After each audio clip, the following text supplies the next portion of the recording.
Greetings, everybody here on the very last tentacle croissant on this specific rooftop.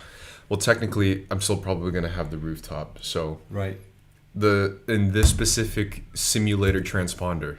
In this reality, it's the last. But Yes. in this reality, it will continue. But in another simultaneously unfolding reality, Yes. in another dimension, it's the end. It's the end. That'll freak them out. They'll It's totally the mishear end. what you're saying. They'll be like, they're not doing tentacle croissant anymore. I know exactly. Yo, that's really interesting the way you put it though, because we actually are all of us technically living in two simultaneously occurring realities Yeah. for the first time in human history. Yes. Yeah. Right? Yeah, it's the first time in human history. I was gonna bring that up at some point today. I think I bring it up every stream. Somehow. Look at the sides of my motherfucking head. I was supposed to get a haircut today, but that didn't happen. You cut it yourself. No, it's grey and it's spiky, Pierre. I'm I not like that. the ones with Dude, I've the ones heard- with that issue. Dude, He looks old and stern. I've heard from more than enough people be like, I like it when there's like slight gray hair and they're a bit older. I'm gonna come on one day in cardigan and glasses and be very stern. They'll love that. Yeah. Where's your homework, young lady? Yes. You get the Freud round glasses too, with the clipboard. Look, half of them were like, oh, they just got their posture upright. And you? So, but for real though, like, because the nature of the universe is entropy, gets more complex and complex as things go on. Okay. Is that what entropy means? Okay. Well, in a way, it's just chaotic and gets more complex, right? Yeah. It dissipates. This is like a That's dissipation. Yeah. Okay. Yeah. So then there is from one-celled amoebas to more complex life forms to the complex life forms making more complex things. True. And then the reality gets more complex. True. And then we have multiple dimensions of existence, one digital and one physical. Yeah. Well, multiple digital existences too. I mean, it's complexity is probably one of the big enemies that we're trying to wrestle with at the moment, and probably the only solution for that is to try to bring simplicity back to everything. Complexity is one side of the puzzle.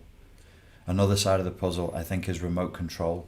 We're trying to control environments remotely. Yes. And it's really stressful. And we're sort of trying to use our social media and our phones. You know, like when kids play with remote control cars. Yeah. And they're too young, they're not quite in control. Oh. They're frustrated, they're like, nee. Or if we both tried flying a drone right now. Yeah. And then it accidentally decapitates somebody because the propellers are actually really sharp and they're super dangerous. Yes, in this fantasy, it's like an evil drone.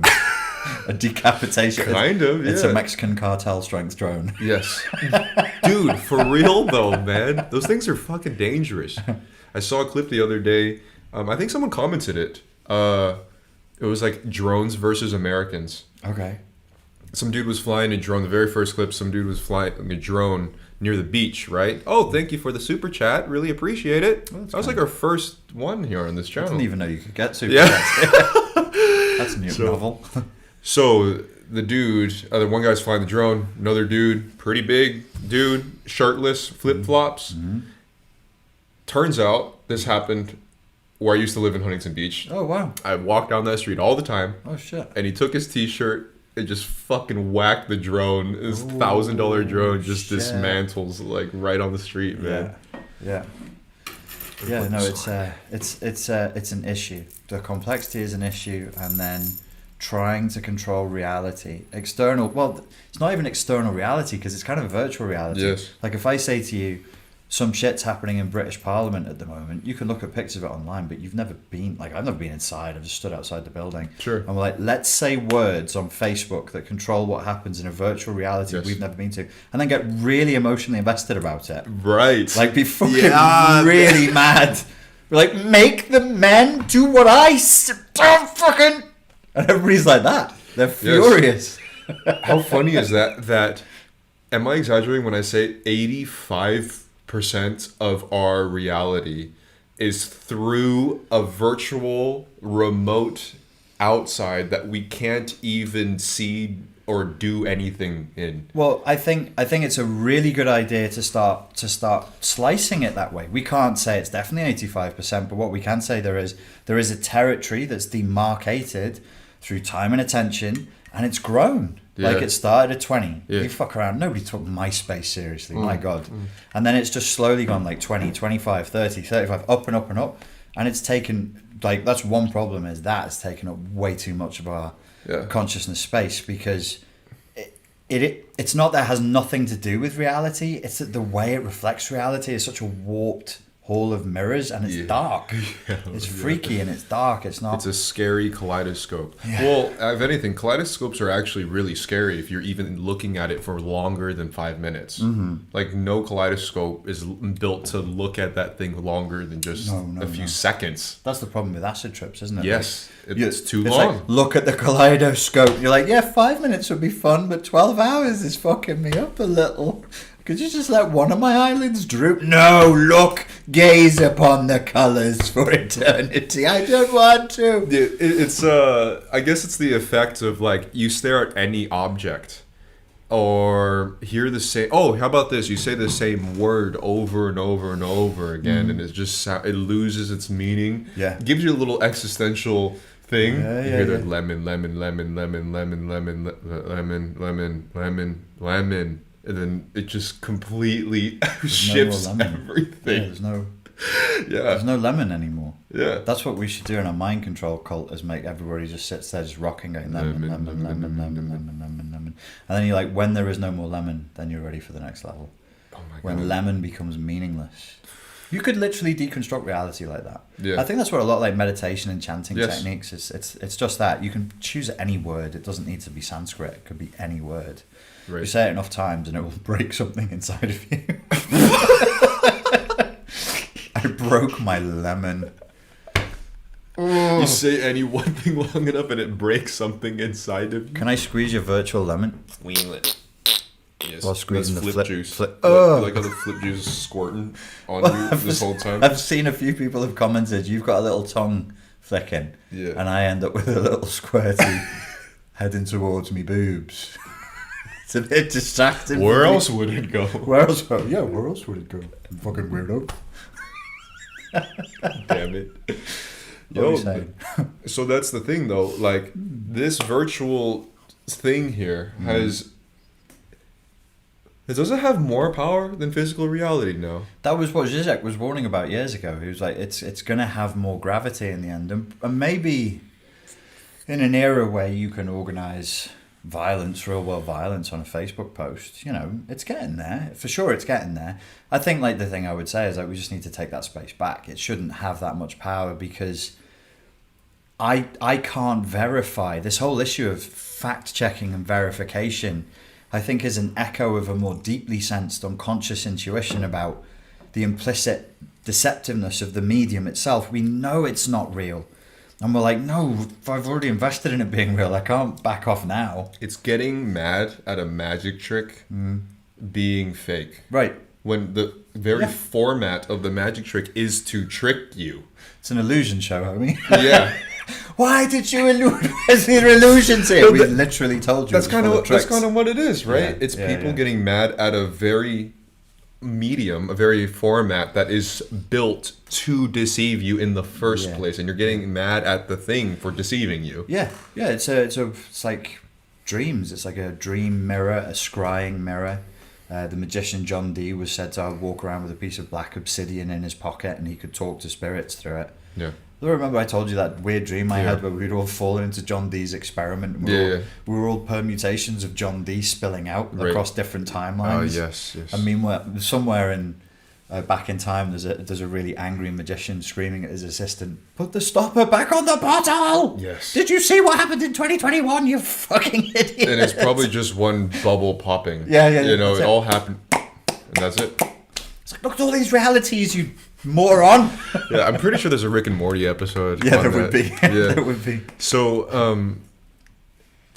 what I was gonna say. Speaking about social media taking up the framework of everything, I've been going really fucking hard on my Instagram stories. Anybody who follows me knows about this whole lockdown shit, and I try to bring up some information about solitary confinement and isolation, lockdowns. Of course, you have people. Every time you bring up comparisons, the first thing people say is, "You can't compare the two," and I'm like, Wait, are we supposed to just compare two exactly the same things? Right. It's like I have to compare a lemon with only a lemon and nothing. Should be equal. Nothing That's else. it. Just that's The only valid comparison. Yeah. You can't compare two different things. What do you mean? A comparison is you showing two things that are exactly the same, or it's nothing. Don't you know maths or logic? Here's two equal things. Thank you for your comparison. Fuck off now. Unbelievable, man. You can't compare two different things. Compare the two same exact things. Is that a comparison? Yes. So, anyways, they're like solitary confinement and lockdown isolation is two different things because one of them has windows and you also have social media. So then I asked, okay, social media is the difference.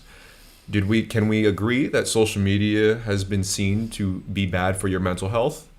And they'd be like, yes. Okay, so they didn't see the trap you laid for them right there.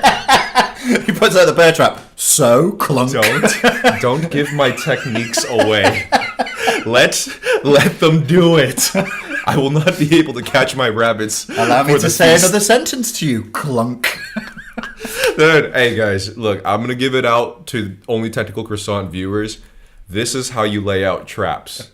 Don't yell at them for their opinion. Ask them a question with a piece of cheese right at the center of the mouse trap. Let them gnaw on it. Yo, but for real, I was like, okay, so mental health, bad for your social media. Social media is bad for your mental health, correct? They say, yes. Okay, so then isolation, the only difference there is that you have social media. So you're locked in isolation with something that you can agree that's bad for your mental health. So where's the difference here? Yeah, where is the major difference? I think that it is reasonable to draw comparisons between isolation that's happening now under government measures and isolation inside of a penal system. There are degrees of isolation they put prisoners through. There's degrees of isolation different people under different government measures are going through. But generally speaking, I probably could jump in on that one and say, hey, you know, somebody with a bit of a psychology background, I can tell you being physically different from other humans, unequivocally shown in the research to be bad for mental health. Yeah. It's really not. It's not what we're designed for. It's not good for a person. It's really not. Really not. The main point I'm trying to bring up is the effects of isolation, regardless if it's actual solitary confinement or just isolation even in the first world. That's the main idea that I'm trying to paint out there. And obviously, being stuck in a room with no windows and nobody at all is a bad thing. In solitary confinement, are inmates allowed to go out for lunch and like walk and work out? It would depend. It would depend on the prison. But if you're in a high security prison, no, it's 24 hours a day. Okay. And some prisons have no natural light. Some prisons do it in 6x4 rooms. I mean, it really is very, very brutal. It should be illegal. It's torture. It is torture. But you have high security prisons where they're on 23-hour lockdown. It's totally normal. 5 guys in a cell shitting in front of each other on 23 hours of lockdown a day. I mean, that's a whole other discussion for another day. But it's very, very tough. Prisons can be awful, or you can end up with a prison where you got a table tennis room and you go home at the weekends with a tag on. Sometimes in Norway they do that. In the UK they do it. Really? Yeah, okay. Yeah. They'll just say to you, there are places in America where they'll do it. They'll be like, you've got to be here Monday to Friday. You're going to work during the day and they're doing carpentry or whatever. Friday night, see you, John. Yeah, see you later, Bill. And then you come back to prison. You just drive yourself back to prison. It's weird. Yeah, it's civilization, man. So but that's not a high security prison. You're not a high flight risk, or not. You're not dangerous if you're doing that. Okay, I see. Yeah, I mean, obviously, I'm not that dumb to compare solitary confinement and staying inside of a fucking flat with 5 windows and your mom making you cookies. But it's a valid thing, I think, to always say, look, it is one of the harshest punishments across the globe that is leveraged against the hardest criminals across the globe because it is painful. It's not that it's the same. It's that, in principle, we need to recognize the cost, the pain, and the suffering of that. And I know that you're not even saying it's not worth it. Like, I've never said it's not worth it. We're asking, is it worth it? Yes. That's different to making the statement it's not worth it. Yes. But we're in a post-fact stage where you're not allowed to ask questions. You just have to questions. Pick a team and scream. No questions. That's a good t-shirt. Pick a team and scream. Yes, and it's actually really interesting to if you're discussing with people, you ask them questions and then you leave the bear traps open. But it's interesting because you can tell that no one's really used to being asked questions. They're used to being screamed opinions at. Yes. And people are used to screaming at each other, but there's never one party that goes as far as to actually ask a question. That's what really worries me nowadays, is that people now think that is debate. Yes. They think it's like, what is it, the TV show, is it Gladiators, where they stand on the thing and they hit each other with the earbud that's with the big... And they think, oh, this is debate. We just jig in and muscularly belt at each other. It's like, that's not... I don't think Socrates had that in mind. Right. Yeah. His aspirations were set slightly intellectually higher than you just say your point over and over again. But the journalists make this worse. Mainstream news outlets make this worse. They do shock journalism. In the UK, we have Pierce Morgan, and people get addicted to the adrenaline of the confrontation, and everything becomes a car crash. Everything is like screaming over the top of each other, and let's just make this the biggest spectacle we can. There's nobody's learning anything in the midst of a spectacle. Like, you're not advancing intellectually if all you're doing is a clown show. Yes, and I almost sense a thing of elation and disappointment when you do ask somebody questions about their worldview, because first they're not used to it, so they're like, oh, and then disappointed, being like, maybe I haven't thought this out. Yeah. Pro tip: you haven't. If you're in any fucking doubt whatsoever, it's like, I mean, I'm not saying it never happens, but it's rare as rocking horse shit that I see like a thought out argument on a YouTube comment. Yeah. It's usually, that's why when I'm doing the coaching work with people and I let people call in, I'll always say, ask a question, make it one sentence long and have it end in a question mark. Because they've never even constructed a question. And then when you do, as Gurdjieff or whichever intelligent person said, once you've constructed the question, you can see the answer right there. Yeah. You don't need me. Right. So take your time. Take your time. Yeah, and another one of those counterpoints for, I hear it all the time. Why do we keep discussing and bringing up questions if you're never going to bring the answer? Because that's your fucking job. Feed me, daddy. No, let me ask you something here. Let me ask everyone here. Would you ask a question if you already knew the answer? Why are you asking questions if you're not going to come up with answers? There's a chap online who's getting a lot of flack at the moment. Christopher Hitchens' brother, Peter Hitchens, is in the UK media taking a lot of flack because this week he said we've won the battle on vaccinations. We've lost the battle on vaccinations and we've lost the battle on regaining our freedoms. And he got vaccinated, and you should see the vitriol online. He's one dude. He's like he's a journalist. He's an intellectual, he's a public intellectual, and he's in his 70s. Yeah. Because one British intellectual in his 70s went and got vaccinated, which, by the way, most likely, if you're a Brit, they will force you to do. So it's an inevitability.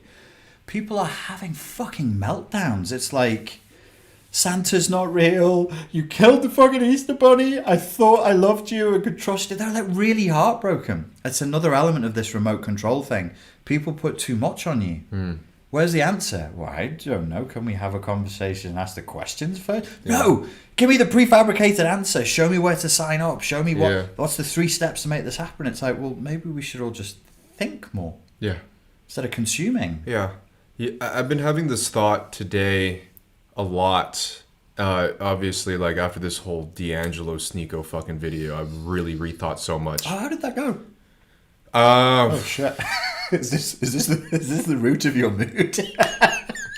But disappointed with humanity. Yes, and I turn up today and he's a man with the taste of ash in his mouth. I've never seen him so fucking crestfallen.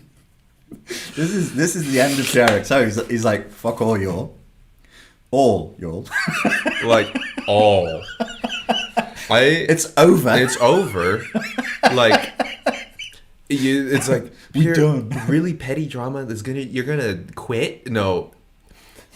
This is a bigger fucking thing, man. It's really shown me. I mean, it could be my over analytical paranoid spiral, right? But it's like not only does it just not the only overt hate and negativity affects me, but it's more of, wow, this is a majority of how people think about this particular circumstance, with no concern for reasonable discourse, as well as pushing for things that it will definitely bite them in the ass very soon. And right. I'm like, I can't.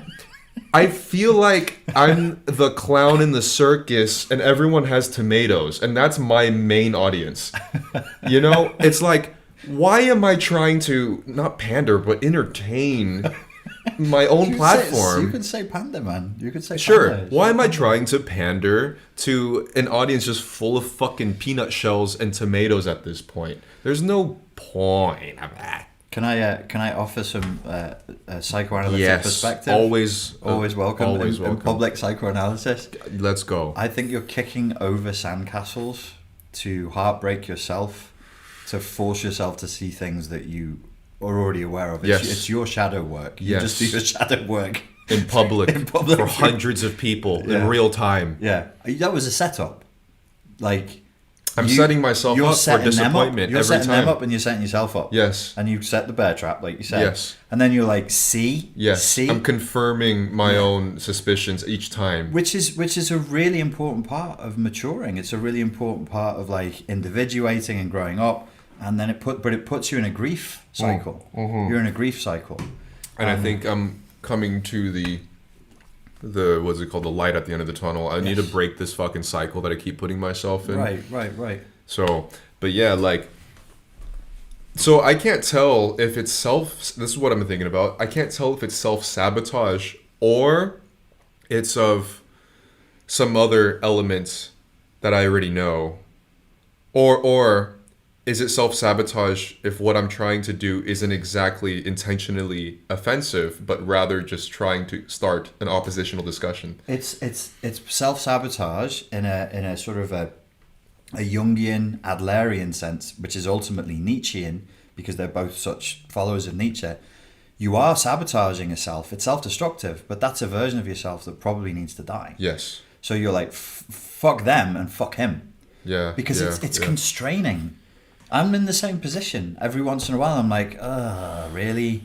We kind of do the same thing, right? Very, very similar. Very similar. But I notice when I'm in a codependent relationship with my followers, like this was when I wrote the book last year. Maybe I did mention this here. Did I say the stuff about my mother?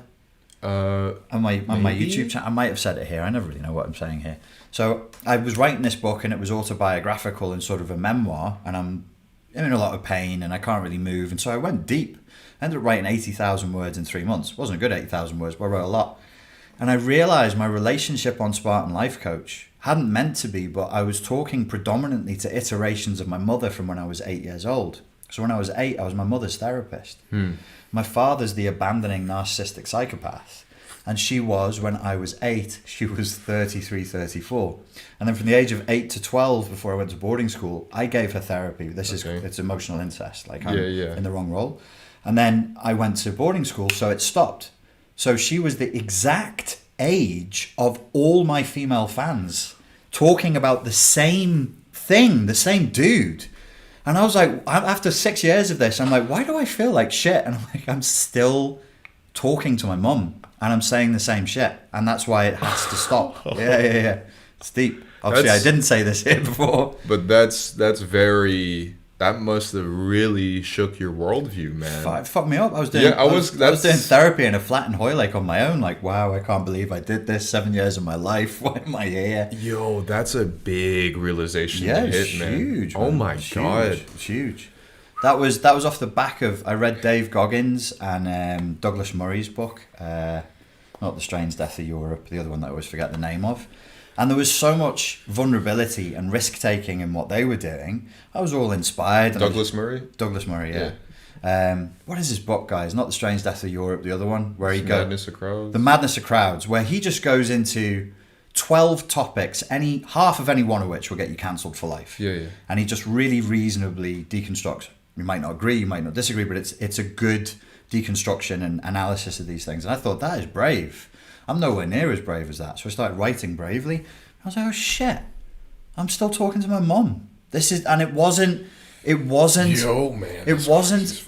you can't consent when I get on very well with my mum. I have a great relationship with my mum. But I couldn't consent to that. You can't be like, oh yeah, mum, no, it's cool. I've read a bit of psychology. I'm only 10. Yeah.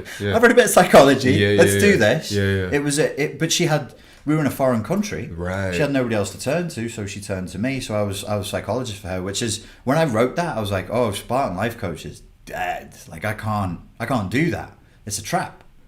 Like, I would be very mentally sick, and I'd be a total fucking hypocrite. Because if a client came to me and said they were doing that, I'd be like, I'd go full Jordan Peterson on them. I'd be like, you have to stop that today, or you'll die. It'll emotionally cripple you. You have to stop. Like, imagine getting into a near-death motorcycle accident, and all you did for the rest of your life was write about motorcycle trauma and like different types of accidents, and like you're rewatching clips of it all the time. Do.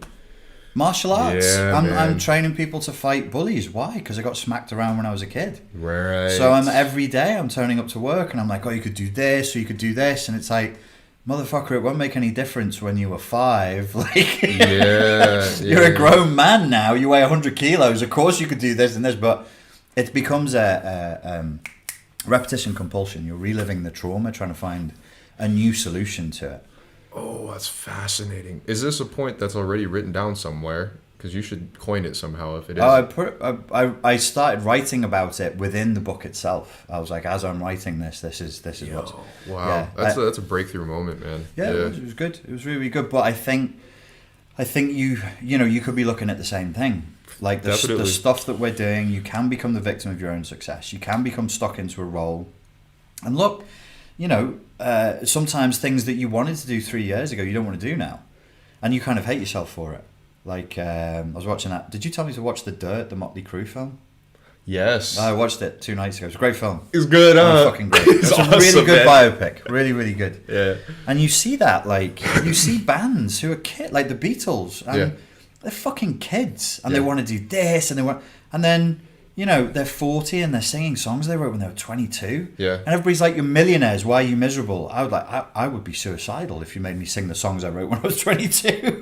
Dude, what you just said, this is why I think there's value to synchronicities. Today, I randomly come across a video this is about a topic I never look into, and it ties in exactly where my circumstances are and what you almost said just word for word. It's also about a hair metal band. Oh, really? Yes, it's that fucking specific. Yeah. It's about the lead singer of Warrant. She's my cherry pie. Oh, yeah. So apparently he wrote an album or a bunch of songs, and his manager, as the music label people do, they're like, this won't be a hit. I want you to make a hit. Make a fucking hit, bitch. And then he's like, okay, I'll fucking make the goddamn hit, bitch. Yeah. And then he wrote a song in 5 minutes on the back of a pizza box. Right. Cherry pie. Yeah. From then on, he became the cherry pie dude for like the next 5 years. Yeah. He was in cherry pie contests, cherry pie commercials, doing cherry pie. Everyone knew him cherry pie. Like cherry pie. And then there was a... Because he jerked a song out in a rage. Yes. It's a passive aggressive thing, and that's what he's fucking known for. And then, literally, there's an interview with him when he's older. Yeah. And he looks like a fucking computer science engineer now. Right. And he's just like... To be honest, I got really fucking suicidal after that. Yeah. Like, he was suicidal after just this huge surge of this thing that everyone knows him for the rest of his life. Yeah. Something that is traumatic in his own life. Something that he never wanted to be known for at all. Yeah. And, I could see, like, people saying, like, he's rich and did all this, but, like, imagine. And how many emotional guns are pointed at your head to say, keep doing it. Yeah. And I think I'm not an artist, but I do create stuff. And I'm like, it would be like fucking a corpse. And that sounds awful, but it really would be very, very torturous to go back and do the stuff I was doing in 2006, in the same way, because they want you to hit the same notes. No, say it the way you said it. I'm like, you wanted me to say it the way I was when I was a cocaine addict? Yeah. I'm actually uncomfortable doing that. And imagine if you were like, I love The Cure and I love Robert Smith, but Have you seen him? What he looks like recently? Let me just show you a photo while I give this explanation. He writes. I mean, obviously, if you know The Cure's music, I mean, top favorite band of all time. But goddamn, is it fucking depressing?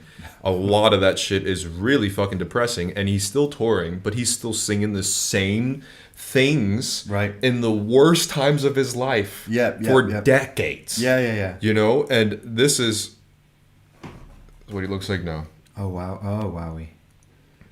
Yeah, no, yeah. Well, it's pretty. Marilyn Manson's the same. Yes. Yeah. It's tough. You're trapped in the past, and you're not. It's not humans. But it's a traumatic past. It's not even just like you're evolving the sound, or it was a song about like some good times and shit. It was like, here's the darkest moments of my life in song form that I'm still singing 20 years later. And then as you came out of those dark moments, you came out of it through success and drugs and money, not through therapy. So as you go along in your life, you're still bearing that trauma, and you're just like, I need the success and the money and the validation of and the fame. same depressing song. Of the same. Oh my god! It's hell. Man. Yeah. It's hell. I have no envy of people in that position whatsoever. Yeah. But similarly with you, you're a man. You're a grown man. Times are really, really changing. That's why I didn't release the book that I wrote, because I'm like, this is not the book of a global pandemic, man. I'm not releasing this, right? It's like my memoirs, like boarding school and shit. I'm like, this is off. That's one of the reasons for not wanting to release it. So you have to, as the environment changes and you change, we need to change. Like humans, we just need it. Yeah, and people are inevitably going through change right now, regardless. Everybody's growing up. Yeah, everyone's growing the fuck up. I have low blood sugar and possible hyperglycemia that's actually affecting me daily now. This is how much it's grew up 20 years in 6 months. You've always been old in the game. Just old in the game. Yeah. Puppy Pierre, old in the game. But it happened in 2 years, bro. Like, it happened too fast, man. And yeah, I think I was definitely holding on, fingernails on the cliff edge. Where I'm going with this YouTube channel. It's that video I watched today. This conversation's just solidified. I already have ideas for a whole new approach to everything too. So, well, people will watch you produce your content. They're not. I think the mistake we can make is that they're listening to your content, or you get into your own head and you're like, this is what people want. It's this specific formula because it already worked, and that's based on the past. And another one of the more global issues that we're facing is we're very, very past focused, and we really need new ideas. Yes, yeah. We all need new ideas. The world needs new ideas. We're like smelly old Marxism, smelly old capitalism, smelly old this. It's like, Jesus Christ, we didn't do any better. Like, we came up with nothing. Marxism's nearly 200 years old. Seriously? We're going to keep doing this? Would you agree with me or not when I say, be in the middle, and the fuck. Every type of infrastructure, ideology, template, or format of the last, anything in the past from this point on is outdated? Yes. I think I unequivocally, no hesitation, no pause, nothing. It's outdated if it came out a week ago. That's an overstatement. I'm being that's hyperbole, but it's like that. Yes. If you invented it, like seriously, if you invented something in 2019, fuck your 2019 thing. Fax machines. That was a blip in the radar that lasted 2 years. CDs, like these 3 weeks. No, yeah, right. 3 weeks. Like now, any form of structure or thought that we've came up with before will never work from this point on. Yeah. No, I mean, those things that seem to be blips, they were actually there for a long time, but that's the nature of tech, is a thing that everything is accelerating so fast that you think like, oh, if they were around for 20 years, it's kind of a blip, but it was sort of a blip then. It was the blip. Yeah. CDs were the blip between cassettes. And I was getting asked this the other day by a girl. She was like, did you have cassettes or CDs? And I was like, I had both, but I don't know why.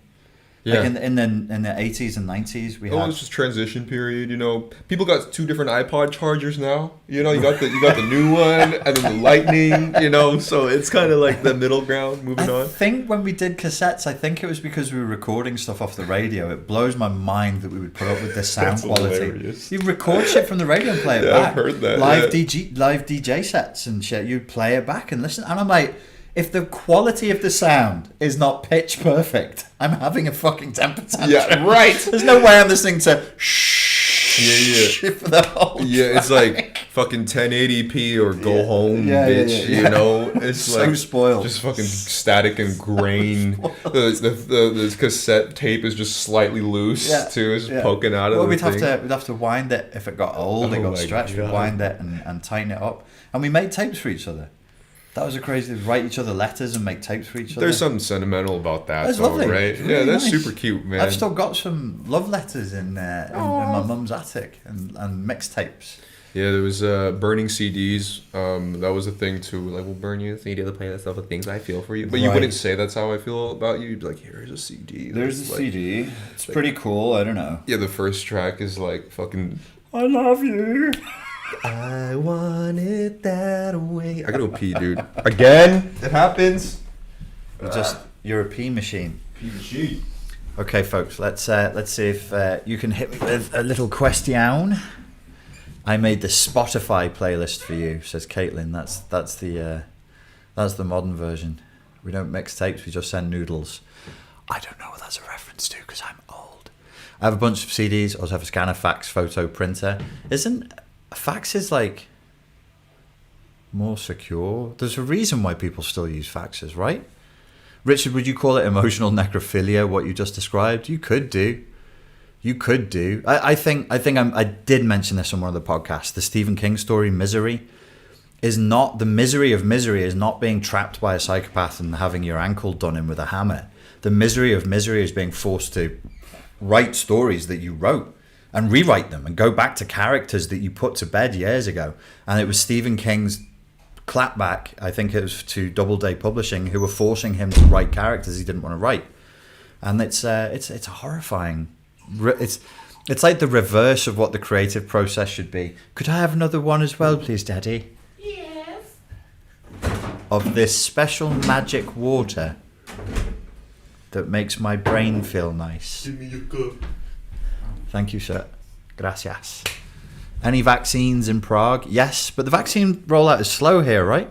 Yes, no one's really gotten it here. Nobody's doing it, but they are testing 3 times a week, which is spiffing. We're not allowed to switch between different towns here in Prague anymore. You can fly out though. Yes, I can fly. It's crazy that, isn't it? Yeah, it makes no sense. You can fly out of the country, but you can't go from one town to another.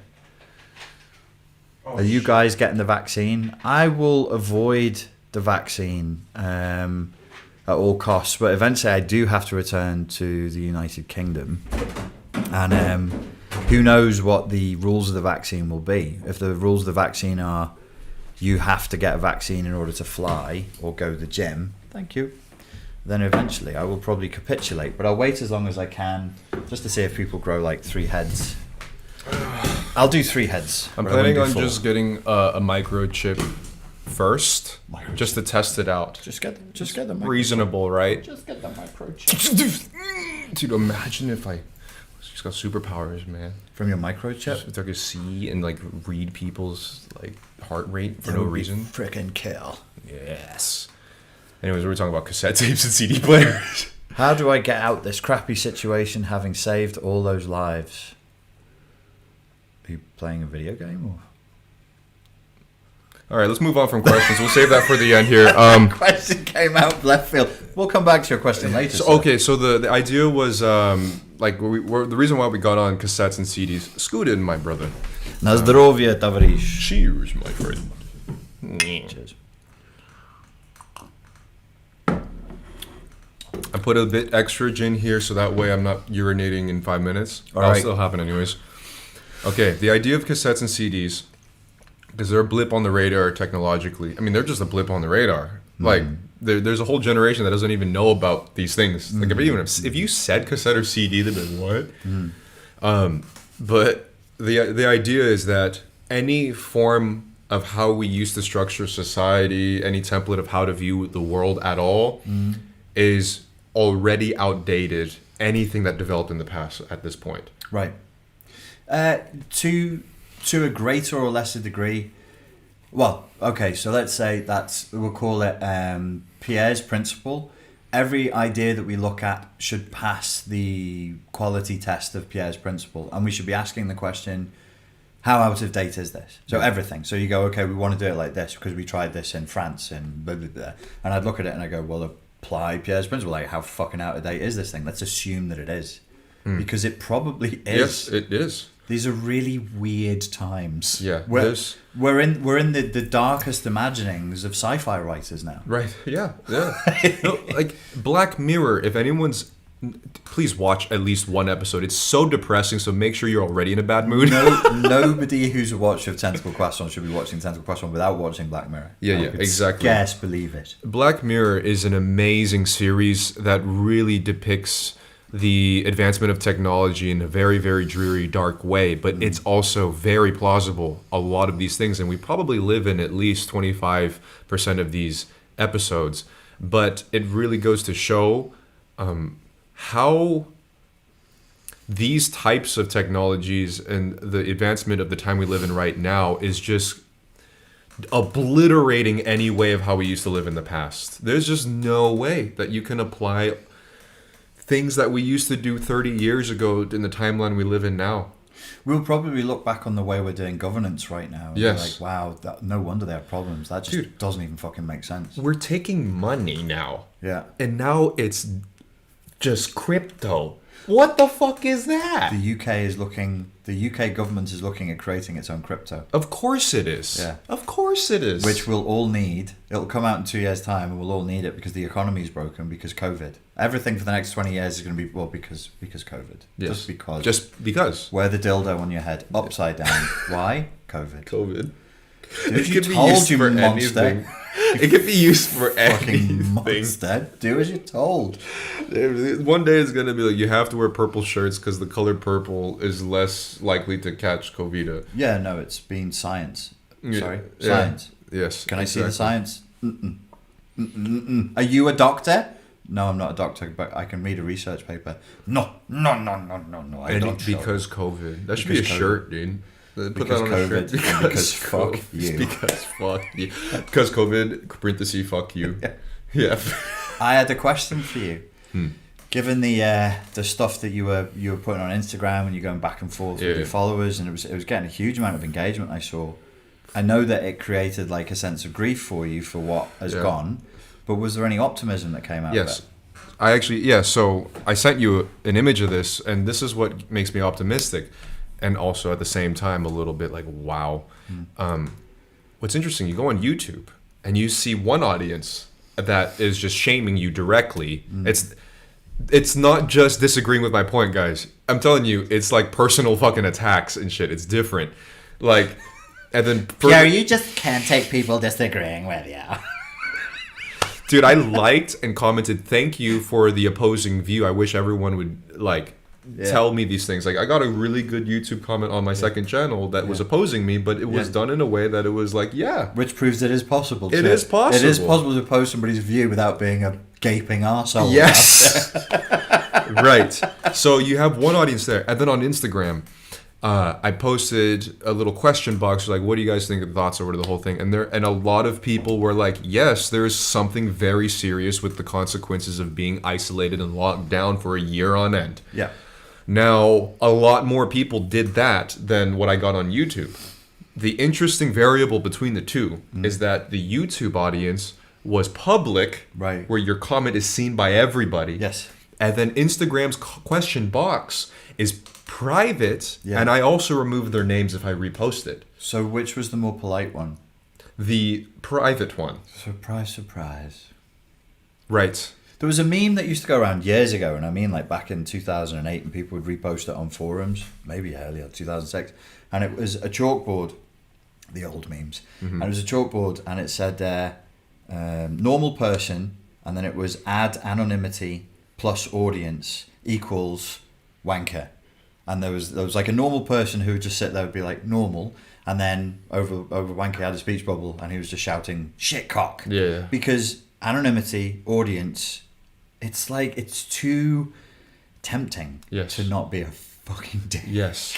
And also another thing is that the YouTube audience is public in a way where they say the most acceptable viewpoints, and the people that might have an opposing know that there will be shame if they publicly post it too, where the private Instagram stuff is that they don't risk the shame, so there's a silent majority of people that believe a certain thing that don't want to speak up because of that. Can I add another layer to that? There's people on YouTube who are fishing for likes. That too. They're just like say anything to get the likes. Yeah, exactly. Just so they can come back in 2 hours' time and be like, oh, I got 100 likes. Oh.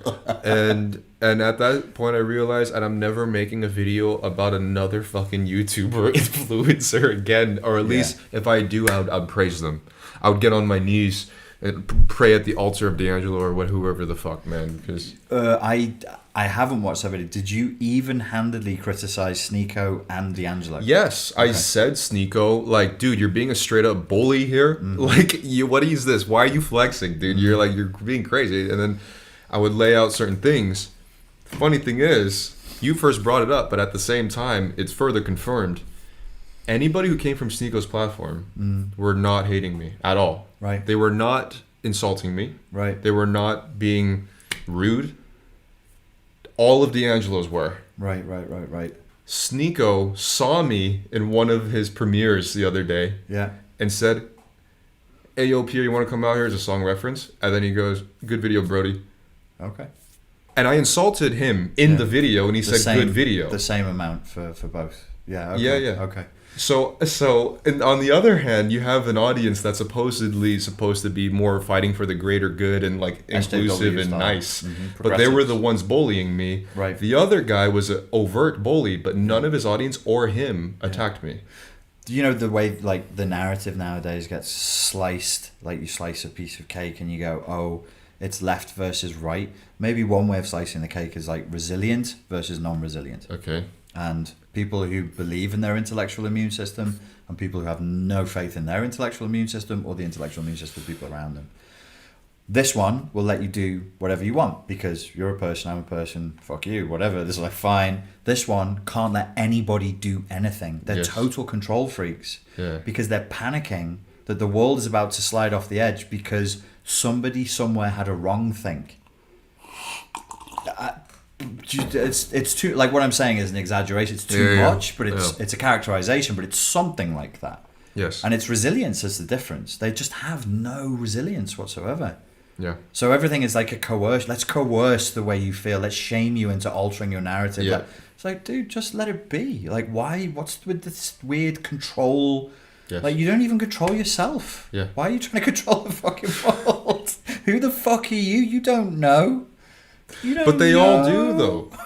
They all do. Everyone on his audience know. And D'Angelo knows because he knows, right? And then everybody on his side knows exactly where... I really like that kid. I don't know what happened to him.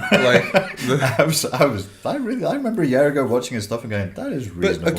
But every video that maybe I might end up getting into some bit of controversy or whatever the hell gives me some more sociological insight somehow. I dig that out of there somewhere. And this whole Sneeko thing. Now, imagine like... Could you quickly explain it for people who don't know between Sneeko and D'Angelo what the major beef was? I'm just gonna skim it. Just like really, really quickly. Sneeko, D'Angelo makes a video about young TikTok partiers, and he's like, find them $2 million and bankrupt them. He's saying that the fine's not enough. If you have a party, if you're a young person, you have a party, don't find them $1,000, find them 20 grand. It's an hour-long video exposing people partying in this time and age, which I agree. It's not responsible. It's not a good thing to do at this time. And we haven't done it. No, we have not. And so then Sneeko made a video about that, basically. And he was really bullying, like making fun of how the kid looks, making fun of how he talks, judging the dude, like not even addressing many of the just points, just actually just fucking attacking him. Right. And I'm like, I make a video about like, yo guys, what are y'all doing? You know, you're being a bully and you are advocating for bankrupting. He was being a people. smarmy school mom. He was like, You said it, not me. Smarmy school mom, Mr. D'Angelo. Not cool. Not a good look. We can do better than that. Okay, guys, this goes further than petty drama. I promise you. I promise you this does. The sociological insight that I have gathered from this is that even though I attacked Sneeko, the bully, his audience did not attack me, neither did he. Because they're resilient. And he actually said, good video. Now, how does that make me feel looking at D'Angelo's side compared to Sneeko? Right? If I was very extremist in one way or another, if you approach me in that way or whoever else, that can easily turn that person completely away from the point that you're trying to convince them about. But that's the problem with these tactics. That's the problem with trolling, ad hominem, straw man, the use of logical fallacies. It ends up, whatever tactic you're using on the other is fair game to use back on you, and it does discredit you. Right. It absolutely discredits you if you're not being even-handed. If you are, there's a way of approaching things without being a smarmy twat. Yes, because I still don't really take sides, but if I had to, what do you think I'm gonna do? You know, and that can choose the crybabies. Yeah, and that can apply to any ideology, any left versus right, up versus down, purple versus green situation. Right. Where it's like the side that's really trying to convince me that I'm wrong in the most ad hominem personal negative attack thing actually just made me go completely to the other side who actually didn't do that at all. Right. I'm not going to add anything to that. I'm just going to leave that where it is because, well, it's a point I've been trying to make for a long time, and like the other side of the argument, the low resiliency people. When you look not at the psychological stance, but the politics, that's my politics. But the way they do it, guys, stop it. This is not endearing. People hate us now. Like, they hate us now. And I can't even argue with people who hate lefties. I'm like, they're like, well, this is what you do, and they do this, and they do this. And I'm like, yep, that's it. That's what my side is doing. Yay for the working class. Yay for the working. Let's challenge the elites. Man. Anyway. The point is there a point? There's not anymore, but I guess we have to find meaning within ourselves through responsibility. It's the only way to transcend. Yes. So this whole issue of being stuck in a certain character and then getting to the point where you feel yourself breaking down because you're stuck inside of it. If you watch Jordan Peterson's latest interview, was it Jonathan Peugeot? That's right. I recommend that dude to you, man. He's good. Yeah, he is good. Obviously, a devoutly religious man, but you can hear towards the end of the interview, as Jordan is tiring, which he tires quickly nowadays. He's still not well. He's saying like he's really struggling with this. He's really struggling with beliefs, he was really being vulnerable there, man. Yeah. He's qualified. Yeah. Like, to be good at that. He has reasons to be good at that, and he's struggling with it. Yeah. That pathway of trying to renew who you are, to remain authentic, to try to do your own shadow work and make the unconscious conscious, and to individuate is hard. Yeah. It's really hard. The easier thing to do is just play a role and take your advertising revenue and shut the fuck up. Just dance, boy. Yes. Dance, monkey boy. Yes. Fucking hell, man. Well, it's say easy. I mean, if it's soul crushing, it's not easy. Yeah, you know, the thing is, like, I was doing that for a while, and I was planning on maybe just doing it just because I need to.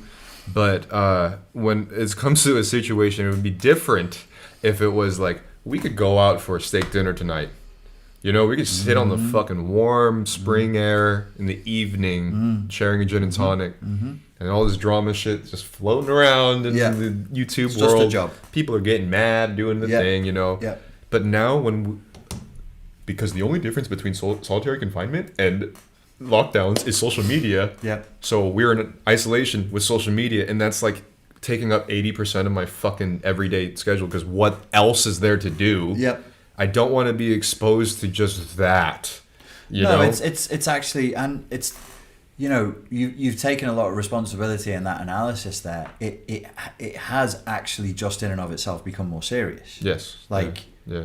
You know, it's hitting you at a certain age, at a certain time in your life, but the actual medium itself and the way of using it, quite outside of my volition, your journey, my journey, it's gotten serious. Yeah. So to the point where shit that you say online is important. Yes. It really matters. Yes. And so playing, you know, talking endlessly about narcissism or just joking around and playing a joker all the time, it's like, can we? Yeah. Maybe you can, but like the Titanic is sinking. Yes. Yes. Maybe there's other stuff, you know? Imagine if the Titanic sank and they didn't have the violins playing, guys. Right. You'd be sad then, wouldn't you? That note is offensive. You can't play that song because that was created by somebody who proposed the thing, who did this, who did that. Yeah. Can you imagine that happen? Like the Titanic sinking, they're playing the violins, and they said that. I think that there's a very strong case that's been made that this kind of thinking can only occur in a very wealthy nation. Yeah, of course. Like, it's not a thing. I'm sure. Well, I doubt very much if I go back to Thailand, I'm going to find a ton of people who are woke or hugely woke in Thailand. Like, yeah, another sociological insight I get from doing these things: the people that kind of understood where I was coming from, how lockdown consequences are very dangerous. They all gave me backgrounds being from a low income setting, or know people that are like really struggling to live, find a house. You know, like mom. I saw a Vice thing where it was like moms are having to possibly live with their 2 kids in a car, stuff like that. And then you have the other side that just never mentioned that at all. yeah. No, because they're choosing their battles. Yeah. And they would rather argue about things that I won't repeat here because it could literally get me cancelled. We know what they argue for. Stay inside. I don't have a home. Yeah. Why are you bitching and moaning? Just stay inside another couple of months. You know, you can do without the gym for another couple of months. I'm like, you middle class fuck. You fucking bourgeoisie cunt. You think you're a Marxist. Oh my God. They're the enemy, man. Oh my God. They're the enemy. Dude. They are bourgeoisie cunts. It's like you can say that from your house where you're still living with mum and dad. Mum and dad have got savings. You've got free-flowing Wi-Fi that you don't pay for. The devices you use you don't pay for. Your future is secure. They're not. Yeah, the people. You're not the people. You're the sons and daughters of the slave masters. Fuck off. You know where the dissonance comes from? Because they don't make their own money. They in their head they think that they're way poorer than they are. Do they? Yeah, of course. Because in their own bank account and their own like fucking school student loans or whatever the fuck. Oh my God, you're saying they're so privileged and they're so wealthy that they don't realize how wealthy. Yes. Comparative, like, because yeah, I'm with you. This is the same thing of like why we always notice bad things and the analogy. You can't compare the two, Pierre. I'ma do it, bitch. Hold on. Okay. What? I can't do it. Hold my beer. As you can see, my platform's getting to me because I have that nagging fucking voice in the back of my fucking skull. You've actually internalized YouTube trolls that exist in your. Not to spoil Fight Club or anything, Right, but I right. have an annoying version of Tyler Durden that doesn't benefit me at all. And doesn't make you more masculine and free. He no, makes you less me masculine, whiny, and more slavey. Yes. He's like the reverse of Tyler Durden. Yes. Don't He tell the works truth. for BuzzFeed and everything. Yeah, he works for BuzzFeed. So this. Okay. Fucking hell. So the analogy is, if there are actors in a movie and they are really good actors, Yeah. you won't even have a thought that they're acting. Right. Like, it doesn't take you out of the story. You don't, like they said that weird, nothing. You see nothing. You literally, when you watch a good movie, you're actually seeing nothing in a weird way. If it's well crafted enough, you don't question. Yes. What's I know happening. what you mean. Yes. Yeah. It's the blade slips right in. You don't feel Yes. anything. You're like, But yeah, you I'm with this. Yes, right. So if there's bad actors, like, The blade doesn't slip in. yeah, it's like, ow. I did not do that. What is the guy? I did not do it. I did not hit her. I did not hit her. I did not. He does it so skillfully badly that nobody can replicate how badly. Yes. Even James I Franco know. in It the did it movie. too convincing. It's not right. You can't because nobody's alien enough to be that guy. Oh, hi, Mark. I did not hit her. That's pretty good, Yeah, actually. yeah. Something like, thanks. I'm a great bad actor. I feel great about myself. I think now. we proved the worst actor between me and you is me. I am weird as fuck. What you watching? What are you watching? So my point is, what brings up like people that are people that are from wealthy backgrounds that don't realize the adversity that comes with making money and whatever the fuck. Yeah. They're living in a world. They just don't realize adversity. The end. Yes, it's so all right that there's no bump in the road there. Right. They don't see it. There's no comparison. Yeah, there's nothing there to kind of contextualize it. There's no bad actor necessarily in that film that they live in. You know, so they point at some other fucking, I don't know, nonsense instead. Yeah. There's never... It's one of the things that I've heard Brett Weinstein and Douglas... Brett Weinstein is a lefty. Douglas Murray has said it as well. He's a righty. You should ask the question compared to what. So whenever the statement is made like, oh, Britain is such a da-da-da country, you ask the question compared to what. Because I know we've had this conversation privately. I was an SJW. I was that person until I travelled. Like, until I went and lived in different countries, went to Asia, went to New Zealand. And then you see the world and you're like, oh, it's bullshit. They're just lying, or they don't know. They don't know. They're They naive. just don't know. Yeah. They don't know. So some of the stuff that I know, I didn't buy it wholesale, and I was critical of it, but I got the main thing, like, you know, Britain ruled the world, white people are the worst, we're responsible for everything. And then you go to other countries and you're like, wait a second. In some countries, the reason for the poverty is because the governments of that country are stealing from the people, and none of them are white or British. And you're like, well, isn't that a bitch? You would have seen that. Yes. And that's embarrassing to say out loud that I was shocked by that. But I didn't know any better. I just believed what I was told at university. And to your credit, I'll say from my own experience, I was a very privileged and wealthy person at a very short time span of my life. Short-ish, maybe a third. It's not short necessarily, but I grew up fairly poor.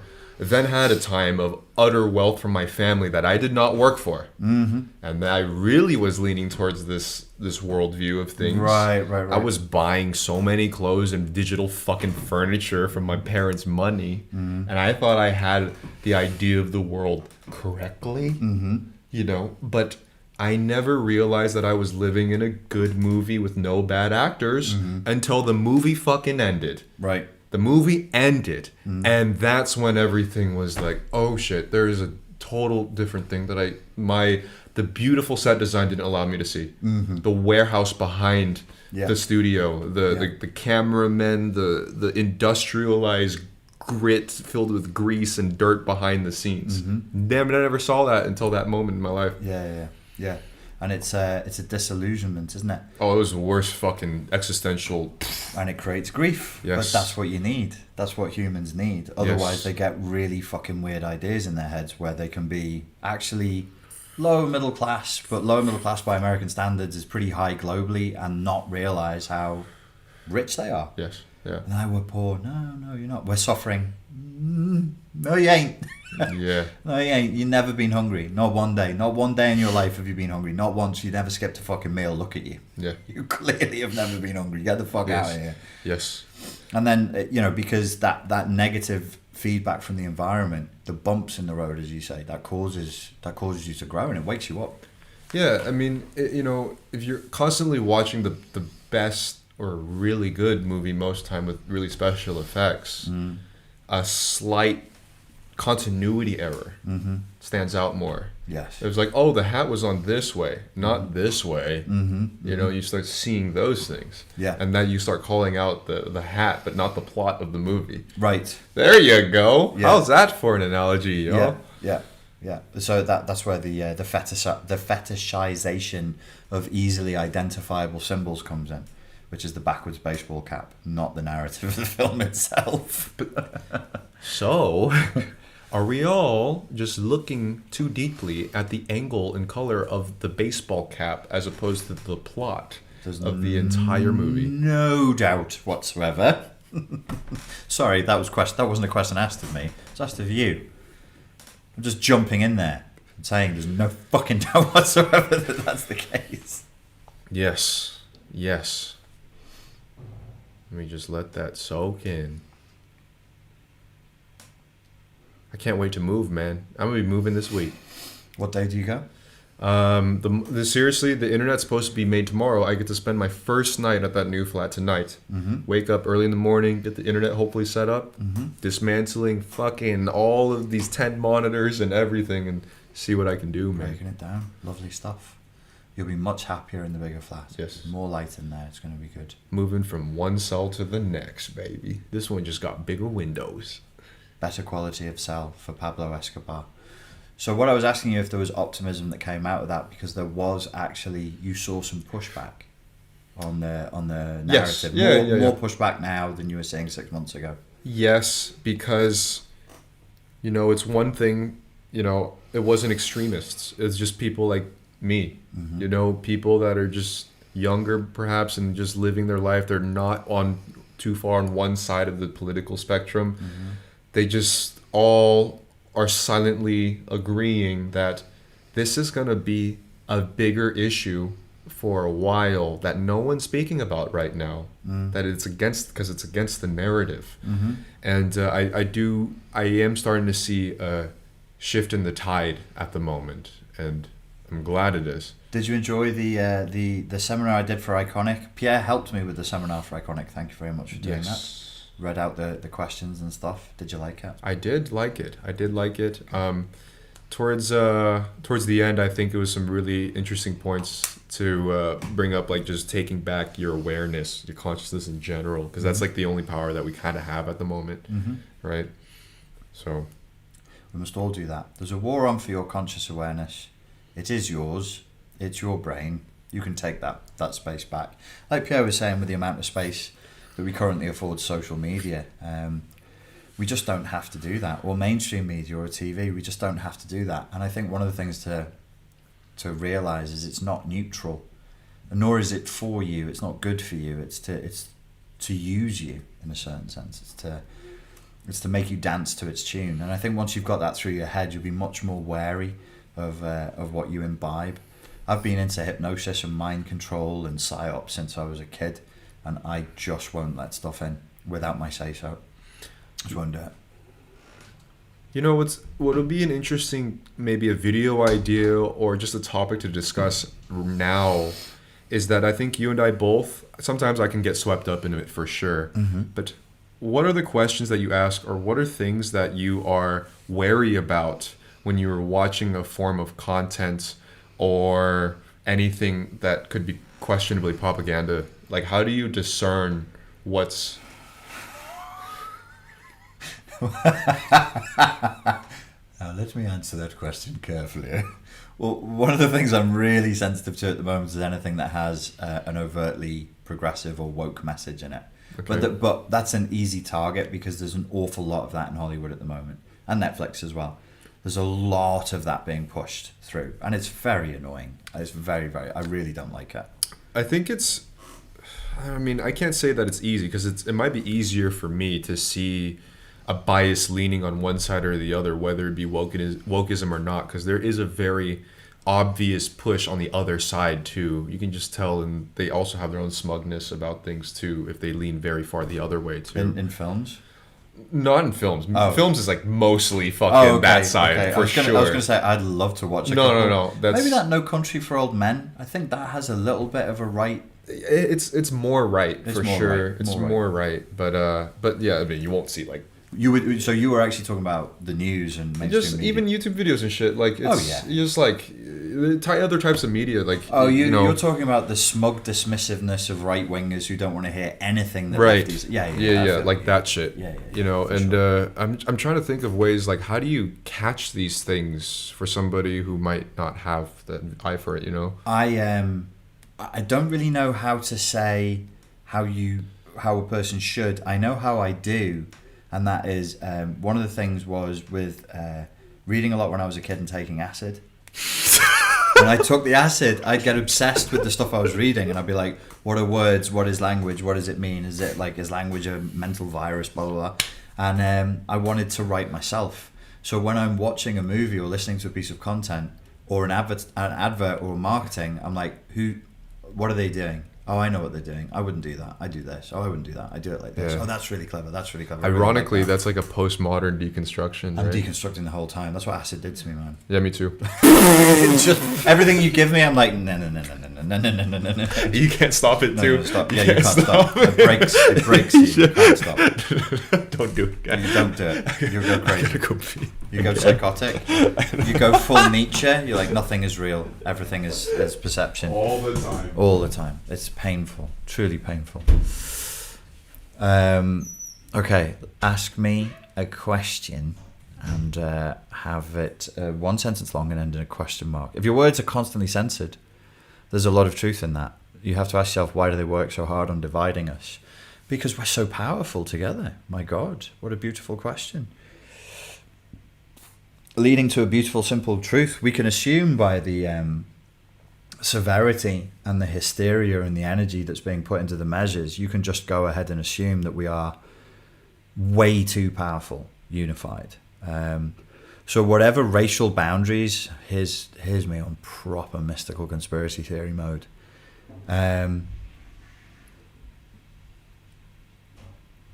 I got when there was a lot of like terrorism stuff, and the way Islam was being represented in the media was going down. I was like, this is a while ago, like I don't know, 2006, 2005, 2006, 2007. I was like, ooh, that means the conclusion must be if all the major Abrahamic religions came back together again, it would create like a supernova religious revival that would cause the automatic downfall of... Now, I'm not saying that that's true, because as we just said, too much psychedelics will make you think that way. So if something is... You'll always think the inverse of everything. You do a Slavoj Žižek on everything. You just invert. It's always what if the opposite was true. So if they're saying Christians and Jews, Muslims are out to get you, I was like, what if Christians, Jews and Muslims unified then? What's the threat of that? Somebody asked why are they working so hard to keep us divided, and I said it's probably because they know how powerful we would be united. Of course. Yeah. Of course. I mean, with one thing that I wanted to bring up, you posted a video. I think it's one of your really, really good videos, man. It's what's it called? The End of Freedom or whatever on the philosophy one. Oh yeah. The end of our freedoms is inevitable. Yes. On Richard Grannon philosophy. Go there now. Very optimistic title, as you can see. And one thing that I took away from that, I think, is very good to point out. It's that there are 7 billion people in the world now, as opposed to just 1 or 2 billion. Secondly, all of these technologies and access to information and communication is, in your terms, the Titanic. In a way, Titanic, but tectonic plates of society itself is now... There's an earthquake. There's a friction that's starting to shake up the collective masses, and anybody who's in power can feel the anxiety of that earthquake, which inevitably makes the people in power need to strap it down a bit more. Yeah. And I think that's a very bird's eye, reasonable way of looking at this whole thing. What I'm trying to do more of at the moment, I do this for myself because it helps keep me sane, is I'm trying to get out of should and get into is, because it's like being in should all the time is so agitating. I think that's why I really resonated with this video. Right. Because it was so grounded in what is already here. Yeah. That is... don't think you can refute that hypothesis that you put out there. Like, that's exactly. People have gone ham sandwich in the comments trying to, but yeah, no, I see what you're saying. Really? Like, Yeah. I don't. How can you disagree with the fact that the time that we live in right now, with the access to information and communication, might make people in power a bit anxious? Well, there's people out there who are so anti-depopulation that if you dare to suggest that the population explosion of the last 200 years, which from 1820 to now it's gone from 1 billion to 7 billion. I didn't know that. There's no way that in terms of just governance, there's no way that that's not a problem. That's a fucking problem. Look, okay. 7 billion humans to look after is a fucking issue, man. My fucking job here is to bring it into an everyday casual setting, because Right. that's how I have to do it to understand Yeah, things. yeah. Imagine you had a household and you raised 2 children. Two parents, 2 children. Yes. Now, Same household. if we can do some mathematics here and do the same ratio of percentages of that population boom. You times it by 7, so you jump up to 14, I guess. 2 times 7, 14. So, all of a sudden, in a few years, you had to raise how many children at the end? It would be 14. 14 children. And there would be no 9-month gestation period. You would just let's say, to keep it relative, say over a 2-year period, it would just go bang, bang, bang, bang, bang, bang. And you were raising 2. You were like, this is how we raise 2 children. And your economic resources has only slightly increased, just Right. a little, or nothing at all. Right. And you still have to use, and then your 2 children from before had no social media or smartphones. Now you have to deal with 14 children that all have Instagram, Snapchat, and probably OnlyFans by now. And you have to keep them all regulated. Right. Wouldn't you freak out a little bit? You're all grounded. You would probably, I would suggest, become more authoritarian because it's stressful. It's too much to You deal would ground them. I think so. You would give them a curfew. And I think what you'd also start doing is you'd start frantically recruiting people up the ranks. So you'd make some of the children like supervisors or prefects of the other children. You might hire a nanny. You would grow. So one of the points I was trying to make in the video is the state is growing. Government is growing, of course. But we should concern ourselves with how big is the government? How vast are its powers? How much are we prepared to accept? That's not part of the narrative that's going on at the moment, and that's a problem. How much power should a government have? It's not, for me, it's not a question, is the virus real or not? That's not the question. It's how much power does the government have, and how are we doing what we're doing? We may need all these measures. I'm not a virologist, but I'm not stupid. If there's a virus that transmits throat to throat, you must physically distance. But what's the conversation? What's the liberal, Western, democratic conversation that's being held? And what's the communication we're receiving? Do as you're told or else. That's not acceptable. How much power does the government have? How big is the government? These are questions, man. We should ask them. I want to reiterate that first part of that thing that you just said. It's very important. It's not a debate of if the virus is real or how dangerous it is. It's a question of how much the authority has power over everyone. It's different things. They tie in very, very closely, but I think that's the thing that needs to be repeated. Because I don't think we're trying to debate if the virus isn't real or fucking not, man. I'm pretty sure about it. I'm pretty sure about it. Yeah, that's not the argument. The argument is there is an overreach. There's 26,000 police officers as we speak right now in the country that both you and I are. Literally watching the borders between towns. Yep. That's not a question of virus at that point. We have to double mask here. We're now. We're required to wear a fucking respirator that's government sanctioned. You know, I think that's the big thing. But it could be necessary. Like if you show me that the virus infection rate is this and the lethality is that, I would just say, wow, this is terrible. We better fucking not die. And I will say, for the record as well, I don't have that much of a problem with masking. Most of y'all in the comments might disagree, whatever. I personally don't really have a big problem with putting the thing because I look like fucking Scorpion from Mortal Kombat, and I love that character in Mortal Kombat. Right. I feel like Scorpion, and I look great with the mask on. But that's Straight to the aesthetics. That's straight to the aesthetics. That's how I cope in this world, man. You know, that's why I moved to Prague. At least it's pretty, but there's 26 police and whatever. It's pretty. There's a castle in the distance. So, but that's the main point I think both of us are trying to consistently point out is overreach of authority. And is it commensurate? Is it necessary? Is this all we can do? Can we have an adult conversation? It bothers me that the people in government act like children. It bothers me that we respond like children. It bothers me like that we as a whole collective of adults. This has been a really untethering time for me. Really, really tough for me as an adult. Still, you know, I'm 43 this month. I only said next month, 43 this month. Still trying to grow up, and I'm like, oh, like, apparently they don't know what the fuck they're doing. But these people who don't really, like, they don't really know. It's and then in the comments it'll say, oh, just follow the science, it's already proven. There's no such ubiquitous thing called the science. That's not a thing. Science has to be peer reviewed. So other scientists look at it and go, we don't agree with the way you're interpreting these numbers. Final thing on this. I found out just recently that the R number in the UK is being not made up, but is kind of a, we think it's this. There's nothing else. It's just we think it's this.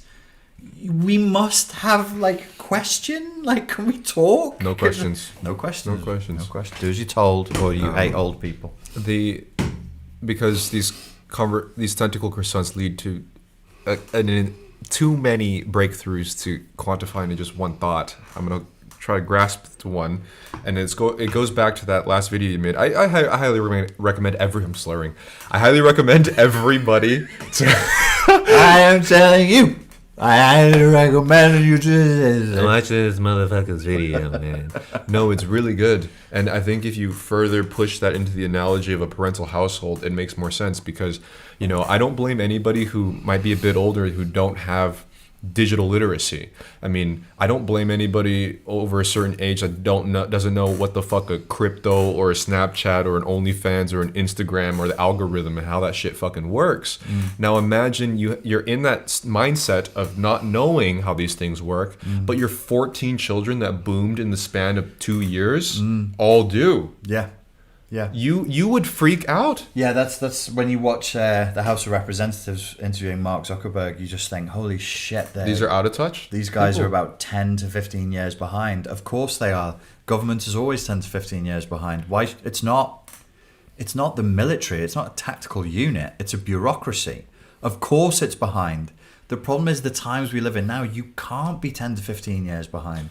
So you're seeing these old dudes and these old networks, these old systems, they're trying to come up to date, but even the way they're trying to come up to date is so fucking cack-handed. Really quick before I forget, there's a comment that says confiscate the phones, right? So if the children of 14 are being told to give their phones up, what are the 14 children going to do? They're going to riot. They're going to say, fuck you, mom and dad. We're taking this fucking house over. We're moving out together. Like, fuck this. Now, real quick before I forget, sorry. I think in the grand scheme of things, mommy and daddy right now can't just take away our phones. So what's the next option? Let's put some GPS parental software monitoring stuff in here. Perhaps we can give them ideas to maybe have the children fight against each other, but realize that they need mommy and daddy to give them the house as well.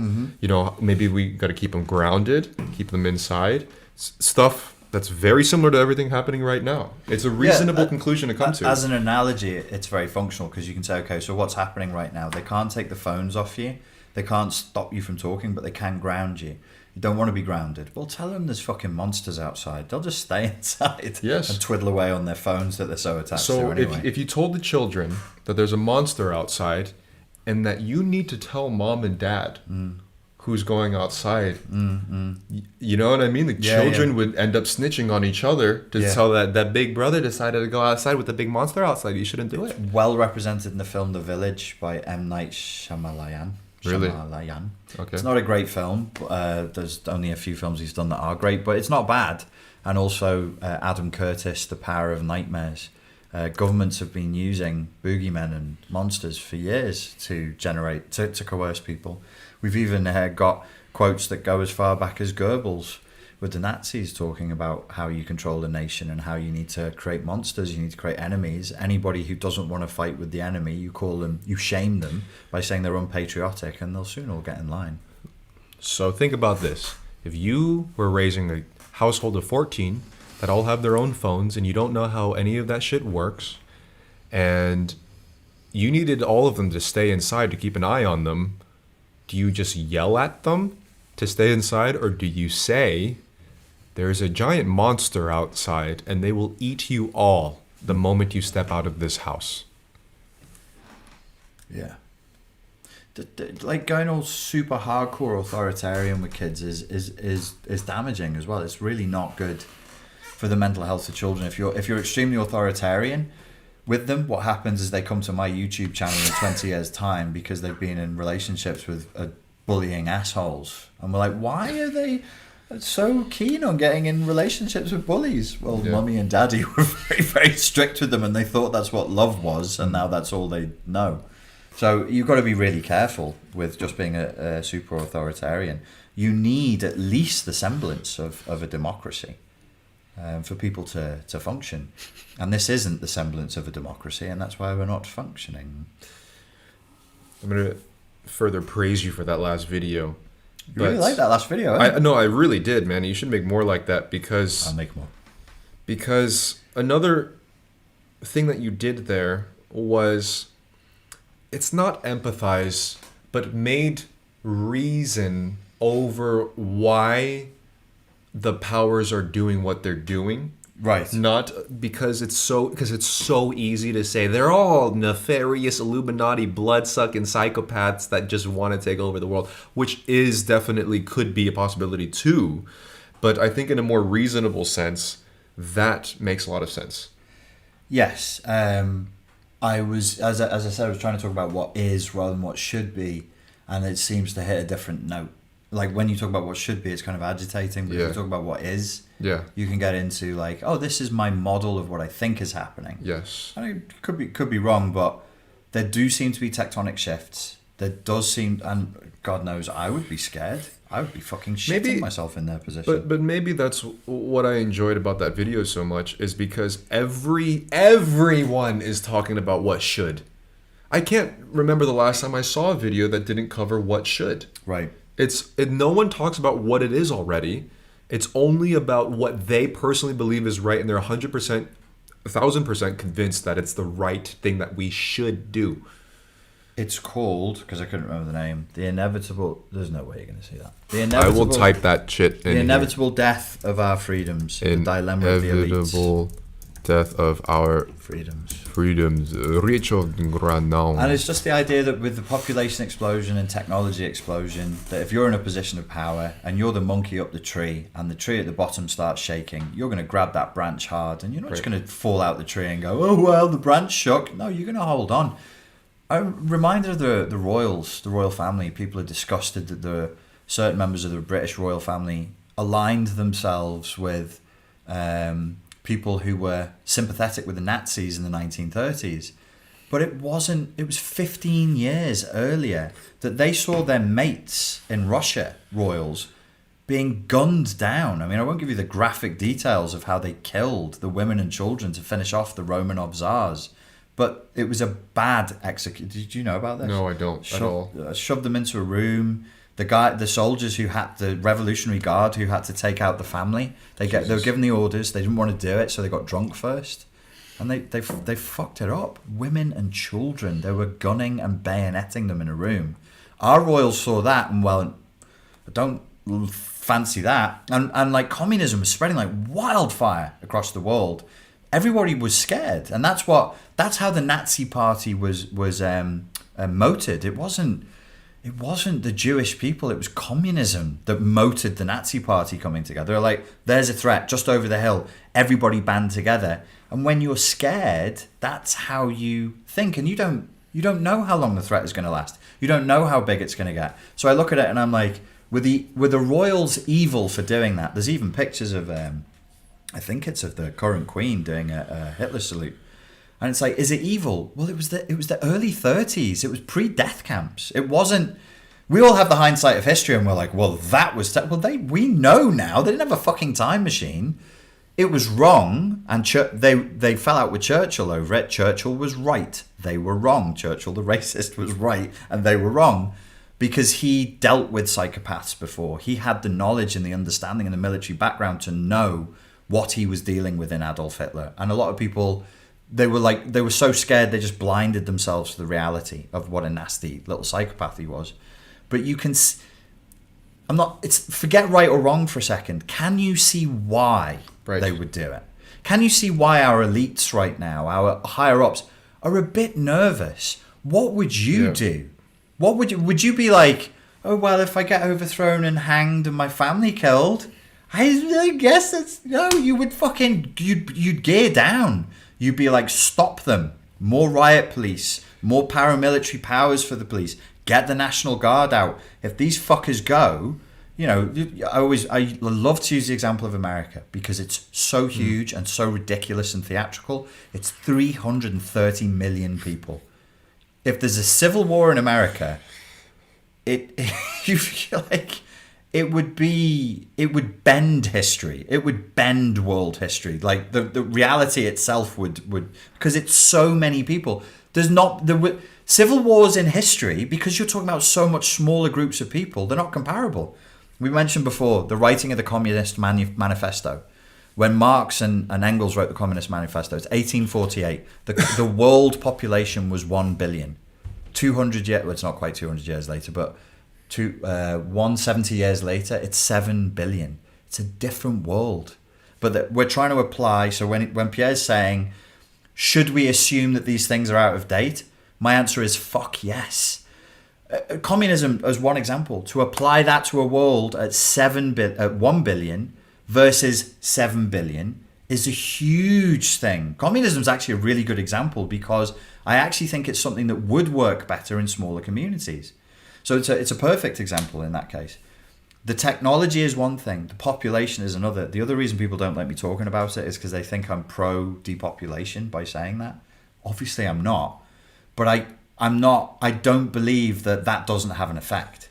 1 billion, think about it. Humans, 1 billion to 7 billion. You're an authority, okay. You're going to think about that. You've had a couple of meetings about that issue for sure. I'm going to further expand on what you said there. So imagine, like, you and I at a smaller scale are tired and possibly fearful of our own audience canceling us. Right. The average person, this is what I've realized in the recent times, the average person that doesn't even have a following is also fearful of a cancellation subconsciously. Right. It's not cancellation, but being publicly shamed for having a certain opinion about stuff, right? Yeah. Imagine being a politician now. If the everyday person who works a 9-to-5 job at an office can't talk about certain political beliefs because they might lose their job, imagine ruling over a state, a county, a country, a city. Yeah. That's, at that point, it's a matter of life or death because you could get hanged at the gallows being in that situation. Well, some of them thought they were going to be hanged at Capitol Hill, right? Didn't they put a guillotine outside or a gallows? Exactly my point. It's like recent history. Exactly. They're running for their lives because they think the people have come to fucking give them a bit of the old French Revolution. The defenestration in Prague is a national pastime, throwing royalty out the window. Mm-hmm. Now, if you and me feel a certain way about the idea of possible cancellation, and then the average person is afraid of losing their office jobs, I can only imagine the feeling on steroids that anybody that works in politics or any position of power would feel. Yeah. So if you're in that situation, what do? You strap down even harder to prevent being thrown out of a window, to be whatever further than canceled, like guillotined. Blasted, like the Romanovs were, whatever it is. Yes. And another thing before that thought loses is when you said that a lot of people are pushing the idea that you might be pushing for depopulation. Mm-hmm. And I think that is a representation of how the collective consensus is that everything is should and has an agenda. So if you just want to point out something for what is already, people already assume an intention behind what you're saying. I could be like, water hydrates you. Are you saying that we should get rid of every single choice of drink filled with sugar and anything that I enjoy because you think you like water? Everything is viewed in the lens of intention. Gad Saad, in his new book, The Parasitic Mind, I've only read the sample of it because I couldn't buy it off my phone, but it's good. He's coined the term epistemological dichotomania. That's really complicated sounding, but it's when you are obsessed with the idea that everything has to be split into two opposing sides. It's a mania. And he calls it epistemological dichotomania, but it's exactly what you're talking about. It's a kind of mental virus. Like, if you say this, where in the dichotomy are you? And you're like, I'm not in the dichotomy. No. Okay. You must, dichotomy is, you must be this hand or that hand. You know, I really believe we're obsessed with only two camps because we only have two hands. I remember you brought that up, and I was physical. I mean, it could sound simplified, but I think you have a fucking point. It's so stupid, but if we had tentacles and we had like I think you actually have a really good point. You've got to be over here or over there, and you're like, why? Because I have two eyes and two hands. So how many options can there be? Two ears. Yeah, two eyes. Ears, two eyes. Dude, what? It's us. We're just projecting how stupid we are. Yeah. Onto the world. First of all, if this motherfucker wrote a book about my exact point, that means I should write a fucking book. That's for one thing. You're at the same level as Gad Saad. I'm covering James Charles and D'Angelo Wallace. What the hell am I doing? I should write a fucking book. Anyways, you should be reviewing dudes like that. I'd love to see that. God damn it. Anyways, I remember you randomly brought that up. I don't know where you did, but like the reason why we subconsciously fucking bring up dualistic thinking is like maybe we just only have two fucking eyes, two noses, and fucking two ears. Yeah. But if you think about it, these two eyes is what makes things have depth. Right. So it would make sense in a way that just because there's two ways of viewing, we associate it with depth. Yeah. But really, we're fucking redum. So this is depth and this is control. So therefore, yes. So it must be because we're redum. We're so redum that where's my VR headset? That the virtual reality headset just tricks our only two ways of seeing. Yeah. And our whole brain thinks it's a world. Yeah. Like, dude, virtual reality is just two fucking lenses. Yeah. And you put it in your only two eyes. Yeah. Then there's your third eye. But like your two eyes. And then we're like, I am fighting ninjas. Yeah. I'm now really fighting fucking ninjas. Yeah. Like, our brain is so easily tricked. You can be the smartest dude in the room and you put those virtual reality headset on and you think you're somewhere. Yeah. So you're forcing reality to fit the way in which you process reality rather than just looking at it for what it is. So yeah, epistemological dichotomania, that's coined by Gad Saad. It's a really good term because you say it everywhere. You can't say anything without somebody being able to apply epistemological dichotomania to it. Even the statement I just made then, if you wanted a thought experiment and we were all philosophers, I would force you to come up with the epistemological dichotomania applied to the statement I just made. That's how it's a really good thing to be able to do things like that. It's like teaching your brain to do backflips, and then when you see other people doing acrobatics, you can be like, oh, I've done that. I know how to argue from this side and argue from this side. It doesn't mean my arguments are any more valid just because I can make them. Yes. To put it in simple English. Sorry. Take the position of the very thing you disbelieve, right? Yes, that's it. Yeah. In your own head, yeah. Disagree with yourself. Make reasonable points on that side that you fight for. And you can actually either strengthen or completely dismantle your own opinion about something. Yes. Yeah. So you would fight... and that's part of the things that Socrates would get his followers to do.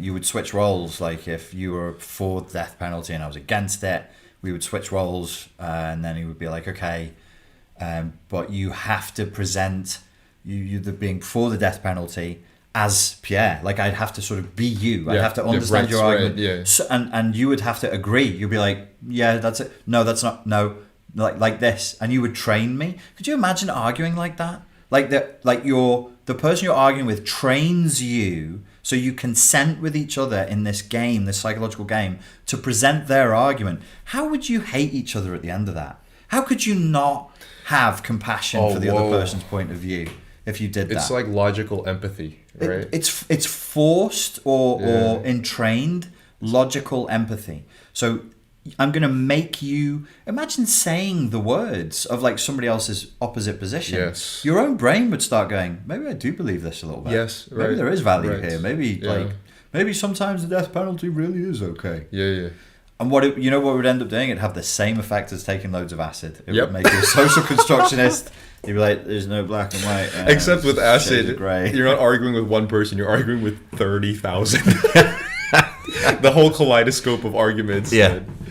Oh, Jesus. All the colours are screaming at you at the same time. Should we go with questions? Or Let's do it. Let's do some questions. I got 738 people up here, man. It's a That's big nice. night, right? Yeah, thanks for joining us, folks. I'm glad that you're here, and obviously you're enjoying yourselves if you're staying. And let's continue to give you wonderful value. Yeah, I posted this on my Insta story too, and I think a lot of people on my Insta story, they came to my first monologue, my live stream monologue about what's happening too, and I do see a overall yearning for something that makes sense of everything. Well, we're all in a pressure cooker right now. Yeah, everybody's like, do I have to do something? Yeah, like right. The rice is popping finally. You know, well, so is it really? Politics is out there, right? It's somebody else does this. Do I actually have to do or say something? Well, Fuck and me. again, I'll make the point. Like, the people that I see on my platform, they are not political people. They're just people like you and me. You know, normal fucking people that don't lean too far on one side. And not objectively, but a consensus is like, what? Hold on. You know, skepticism. That's the start. The start is what? What's that story you just told me? No, that doesn't make any fucking sense. Yeah. Questions, please. We'll just stick to this easy one. What's your favorite movie to zone out on? Favorite movie to zone out on? I don't really watch movies, so I don't really have much to say. I was going to say I thought that was your question. Oh, I was like, wow, that's weird. Zone out movie. I wouldn't put a movie on zone out. You must be older. That's the kind of thing I used to do. Put on a favorite movie. With Nail and I, Get Shorty, L.A. Confidential, Godfather Part 2. I'd seen them 1,000 times, and I would just put them on. And we usually would have friends round and have a couple of drinks and leave that on in the background and talk. I'd probably choose like Fifth Element or something. Of course you would. Of course you fucking would. Is there a more Pierre XO film than the fucking Fifth Element? My God. Thank you, Alexander. A little teaser for all y'all. I'm renovating my entire content, and it's kind of just Fifth Element. Like, I will embody everything about it. Like, there's just a little teaser. Leaving that out there. How do we explain... thank you for the super chat, Alexander. How do we explain to people who are doing the right thing that their methods are no better than their opposition? Fighting fire with fire. I'm big on leaving people alone. Nowadays, right? Yeah. I think... I mean, do they want you to explain it to them? Yeah, right. Don't force your ideas on people. Yeah. The story marathon that I posted and all that stuff was just more of like, I just need to do it because I feel powerless otherwise. So, I mean, I don't know if I would bother going directly trying to convince other people. Elizabeth Bird wrote The Last Temptation of Christ because it has a great score. Is that the Mel Gibson one where the death of Christ is extremely... What a great movie to zone out on. Extremely gory and long-winded. God damn Bloody it. hell. Can y'all expand on the Karens or the vanguard of the proletariat until you've built a Tolkien-esque universe? Oh, wow. That was just a really... That's Pierre's idea. It's just a really funny idea that we were mocking and hating Karens this whole time, not realizing that They're the heroes of they the were new the world. heroes of the story. Because who were the ones screaming in Target about not wearing a mask and like all these things? And, To be and, fair, I mean, and simulating if that was the right way to go about things, and Yeah. they were the ones actually fighting for something, but none of us were just. hang on a second. Hang on a fucking second. This is good. So, thought experiment. If we all Karen the fuck out, I'm like, I'm not wearing the fuck you. Who do you have me there? Yeah, I don't think it would last that long. I know. That's what I'm saying. Like, what if the Karens were actually like the pioneers of the new fight? Yeah. And we all were forced to wear like oh dude Spartan helmets, but they're blonde bobs. I keep doing this every time I take a shower and I don't put gel in my hair. I can Karen my hair perfectly. Just like that Have one. I ever sent you a picture of Yeah, it? you did. I have. But no, you look like a you look like we would play in a band together. With dude, he sent me a picture with his hair like that, and I'm like, dude, you look like the guitarist of the band or some A shit. soccer mom. Drummer. It goes across here and then I can go like this. It's Listen, terrible. emo hair and Karen hair are very similar. Just one is blonde and one is pitch black. Yeah, it's true actually. Right? I could go all the way, but I could bleach blonde it. Yeah, and that dude. would be the emo band. Yeah, that'd be the Karen of the band. Yes. If sugar kills, should we stock up on sugar for the apocalypse? Well, it depends what your goal is in the apocalypse. Have you continued to enjoy your VR? On and off. I have like days where I really, really enjoy it, and then days I tried it today and I was like, it's really strange for me. Some days I can't. You know, I can't hack it. I what- can't tolerate it. What's strange is I would think that I would live in that, but even it can be too much for me, man. Yeah. I maybe like 30 minutes at a time, dude. That's it. That's it. And some There's days only I don't. so much pleasure in that, isn't there? It's not an infinite amount of pleasure. Yeah, it's very stimulating. It's too. Your brain doesn't have the synapses yet for this type of thing, you know. How midlife is this? I use it more for training than playing games. I do too. Yeah. I get the game. Isn't that weird? I know. I put a heart rate monitor on. I'm like, Yeah. I need to get through 300 calories and da. I know. I purposely got games like boxing and like some rhythm shit that makes you do that. Yes. dude. Yeah. Aging man, whatever. Shit. Do you guys feel better putting more of your focus on newer channels? I definitely enjoy the shift. Thank you for mixing it up. Do I feel better? Yes, much better. It's just truer. It's just I'm not sat around thinking about narcissism or even indeed about CPTSD. That's not me, and I don't. I've been very, very sincere and very honest recently. Like from Christmas when I was in America, I was like, okay, I have to tell people what I really think about narcissism. I actually think psychology is poisonous. Really, sincerely, I mean it. That's not hyperbole. And I think that psychology has poisoned the world. We're living in a psychologized world. And it's, if there was going to be an Illuminati conspiracy theory that I would subscribe to for broad scale mind control, it would be psychology. I do think it's had a very corrupting influence in the world. You should make a video on that because Yeah, I should. I don't really know what you mean by that too. So Okay. if you can make a video to I'll do expand that. on that, I'll do that's that. good. I'll explain. It's just and it's not that it's useless, and I'll never talk about it. It's useful, but it's like certain drugs that you have to handle, like if the patient has cancer or they've got but if you handle it it's corrosive to the patient, it's corrosive to you. You've got to be very careful with it, and I think we've let the Pandora's box is way too wide open. And for me and my second channel, man, it's just fun and games, and it's weirdly enough as silly and seemingly childish as it is, it's become almost an essential service. You know, the idea of just having mindless childish fun in this time is not just a distraction. It's like necessary to live important, now. yeah. And that's the way that I'm choosing to fight in my own way. I'm building my own digital city space where it's all fun and games and laughter. And obviously, that's 10 times more enjoyable than covering drama. So, yes. People ask what the alternative is to psychology. I would say philosophy. Yeah. I think everything needs to be more philosophical. I agree with that. It respects your own sovereignty, and you'll just be a better person. everybody should develop their own philosophy of life. You really you have one anyway. You do actually have a philosophy of life. It's either intentional or not. So make it intentional. How are you dealing with the lockdown in Prague? Did that happen on Monday? No, it's been there for months. It's just got worse on Monday. Just tighten the screws on our nutsacks. It's really fucking hard, man. I'm gonna be real. I've been like 2.5 gin and tonics in, man. It's really difficult. And you would think after the second lockdown, it gets easier, but it actually gets harder each time. It's a reminder of the state of everything. And even though I'm moving, I'm really, really excited to just move into a bigger cell with bigger windows. But like, still, to know that there is a capability of this happening again and again, it's rough. It's really rough, dude. Like, how are you coping? All right? Like, up and down. Having an optimistic day today, just because I just see similar thing to you, which is much more pushback. Like, you can't save the world. I can't save the world. If people are going with this, and that's it, then that's it, man. There's really, you can scream up and jump up and down. If people are going with it, they're going with it.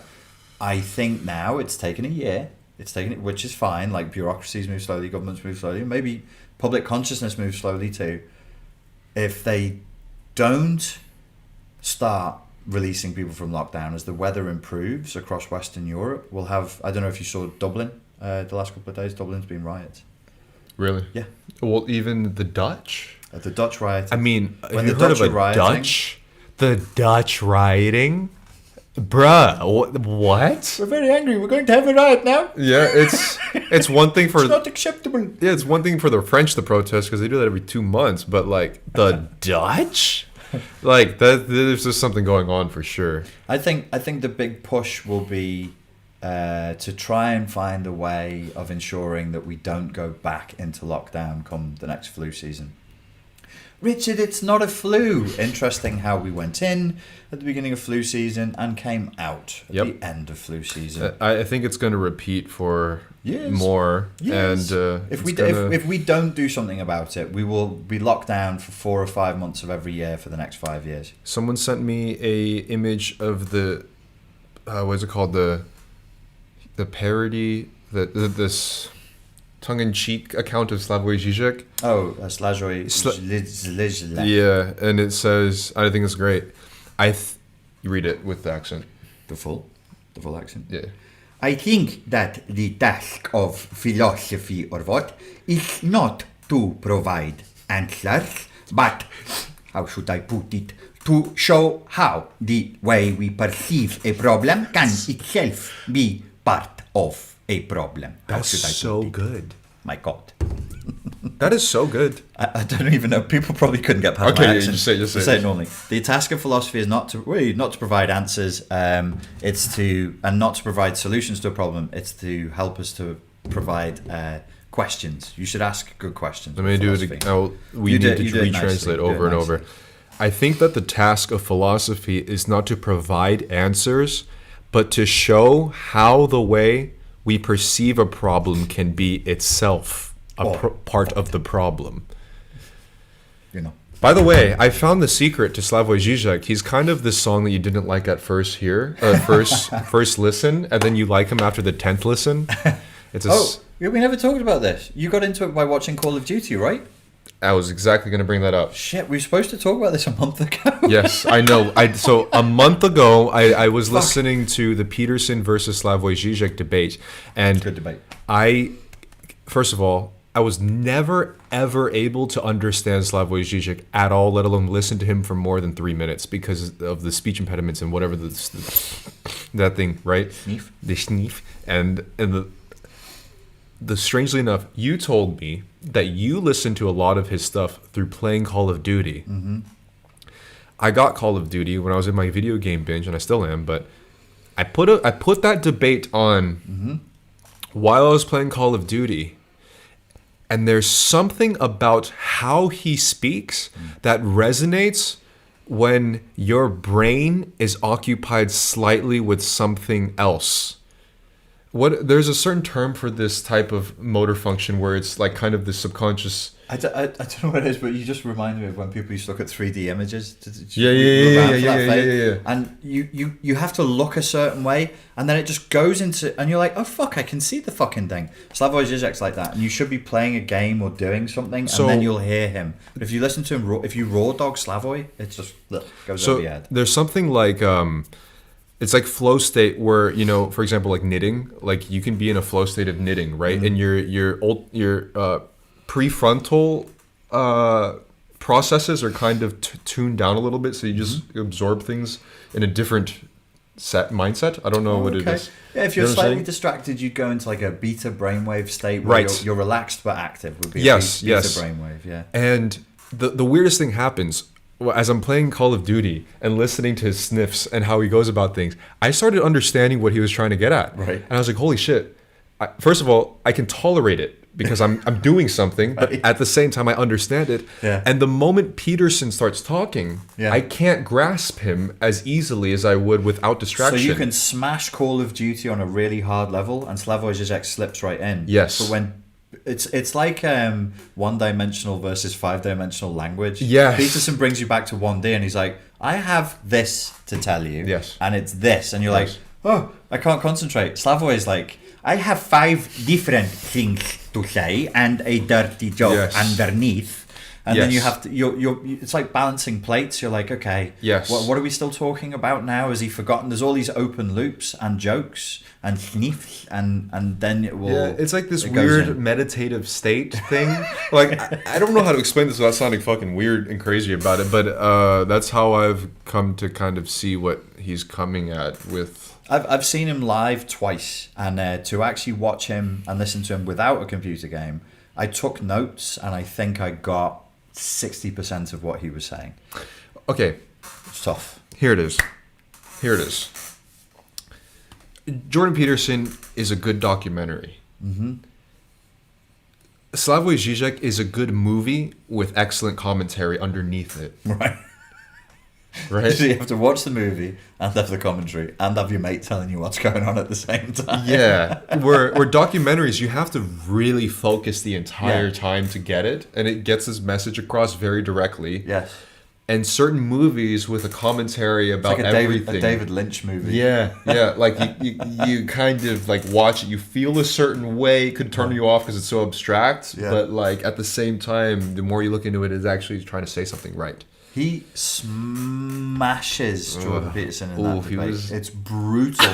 The first time I heard the debate, I didn't even notice. I was like, I think he's saying more than Jordan Peterson is, and I listened to it again, and I'm like, this is savagery. No, he had amazing points. Savagery. Yeah, he's dropping like high calorie, high nutrient content every 15 to 20 seconds. Please go back and watch that debate again.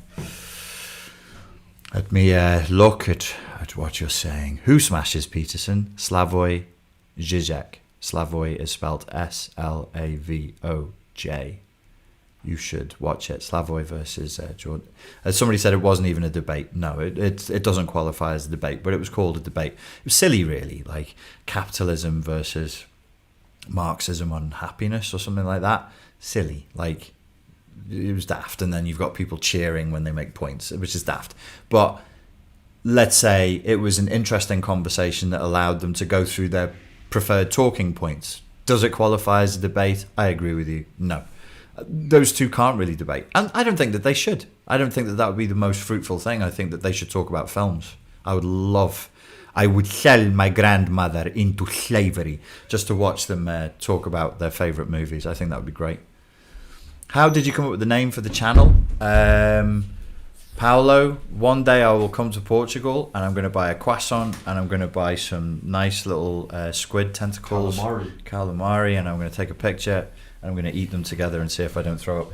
The name Tentacle Croissant is not the real name for the channel. The real name for the channel is The Lens. It was supposed to be, yeah. And so Tentacle Croissant was just a working title because in my Instagram lives I would refer to myself as an interdimensional space squid because of my weird dreams. And Pierre has always been. I've always loved croissants. My name is French and croissants are French. But it's the most technically complicated fucking brand name to ever pronounce. Yeah, it will never take off like this. What are you watching? Tentacle Croissant. But for some, there's such a charm to it at the same time. Otro episodio de Tentaculo Croissant. I cannot grow a beard. I don't plan on it either. Can you find out what Pierre's COD name is? I think it's Anti-Dagger, but I don't remember. Big Dong Daddy Pierre. Yeah. XOXOXO. I'm Space Squid 777 on Oculus. Oh, you're giving your VR name out. Is that bad? No, but like, I didn't think you would. Well, none of them play. I'll wake up tomorrow with a fucking £1,000. There's nobody on there. You're all adults. What are you doing? I'll shout at you if you're on there. What the fuck are you all doing on here? But other than what we got over here, is the debate on YouTube. Yes, you can open another tab and you can put it into your favorite search engine and you'll find it straight away. It's the magic of the internet. there's not many questions here, is there? Can't see, brother. Ooh, ee, ooh, ah, ah, ting, tang, walla, walla, bing, bang. Oh, somebody said that I met Zizek. Yes, I met Zizek once. He was sat And out of all places, guess where? Starbucks, where should we meet? So I was sat at a table in Starbucks and then I left to buy a protein, this was in London, to buy a protein shake from the health shop up the road, walked back down and then I saw him, he'd taken the seat that I was in 5 minutes before. So I was like, it's like talking to a pretty girl, but it's an old Slovenian philosopher. Oh shit!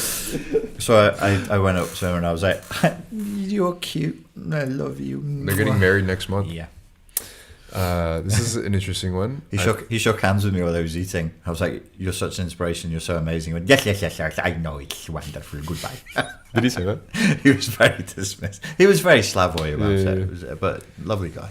Do you think that being an artist will ever go out of date? So my opinion on that is that there's two routes that are on the same plane, the same street. Being an artist is one of the most difficult things to profit off of. It's not easy by all means. Even though with all the different avenues to monetize it, it's still very difficult. But at the same time, creative work is going to be the only type of work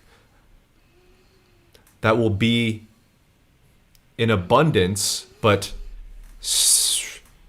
long-term sustainable compared to a lot of work that will be taken over by technology and robots. And even that they're trying to take over, aren't they? There's an Instagram profile that shows you the artwork created by artificial intelligence. Yes. It's spooky as And fuck. even then, there might be I'll show you right now. There's an influencer called Lil Michaela. She's completely CGI. I don't like this. Lil, Comrades, I don't approve. she's verified with 3 million followers. This is CGI. Wow. Yes. Weird, huh? I think the effect I'm getting right now is that uncanny valley thing. Yeah. Oh, it's really weird. But so much of the world's economy and workforce overall is already transitioning to either outsourcing or straight up just technology, computers, and robots and AI. And the economy and the workforce is going to look really different in the next decade overall. So creative work is one of those few things that AI and robots aren't necessarily able to replicate yet. Anything the Archons can't do, we should do. They can't create, they can only repeat. You hear about NFTs? What's an NFT? I'm getting more and more into crypto because, by the way, guys, from now on, after I move to this new flat, I'm gonna be Lil Michaela. I got people. I'm talking to 3D artists and shit. They're making 3D renders of me. I'm fully virtual from when this next year coming. So, cryptocurrency. There's this thing called NFTs, and to make it really, really oversimplified, it's basically art collecting through cryptocurrency. Okay. So now digital artists are making literally $30,000 on a digital painting now through crypto. So that's basically What does the NFT stand for? Non-fungible token. Non-fungible token. Yeah.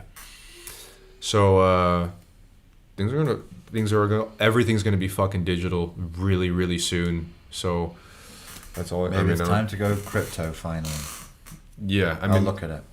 I have already invested a decent amount, as much as I'm willing to lose. But I mean, every fucking corporation, and you just told me today. What did you tell me today? Don't know. What did I tell you? The UK and crypto. Oh, well, yeah, I was right. They were. I was told you in front of them. Oh, you did? I was told you in front of them. Did you though? Yeah, man. Stream of consciousness, man. Okay. Well, UK is coming I up. went a bit gypsy then. I was told you in front of them. Yes. They know us as well. The UK is coming up with their own crypto. We got a bunch of like Elon Musk and all these corporations making their investing in Bitcoin. I think that will be the great rescue. We'll be like, the country's economy is terrible. We want to support British citizens, so we've come up with our own made-up cryptocurrency so that you'll be cashless and dependent on the state forevermore and completely trackable. Yep. Yeah. But and if your social credit score goes too low, no more cashish for you, no access to your front door, no taxi apps, no bye-bye, no eating, no drinky, sleepy outside. Better behave, y'all. Listen to the big eye up in the sky. any other questions? We'll take one or two more, and then I will move to my new flat, spend my first night there. Do you know who this is? Yes. Okay. Obviously. What do you think? What do you guys think about the proposition of some people in the U.S.? Oh, that's a loaded one. Is that a question or a bomb? Yeah, I was gonna say. Was it sex changing children? You know what I will say about this is about a different topic.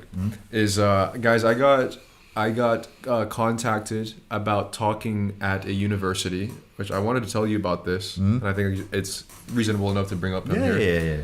I got contacted to speak at a university that's all Zoom classes, but it's like a really, really big class on social issues. And he used my video for the Asian racial thing. And now he wants to talk to me personally and maybe speak at this university, but it's about gender, right?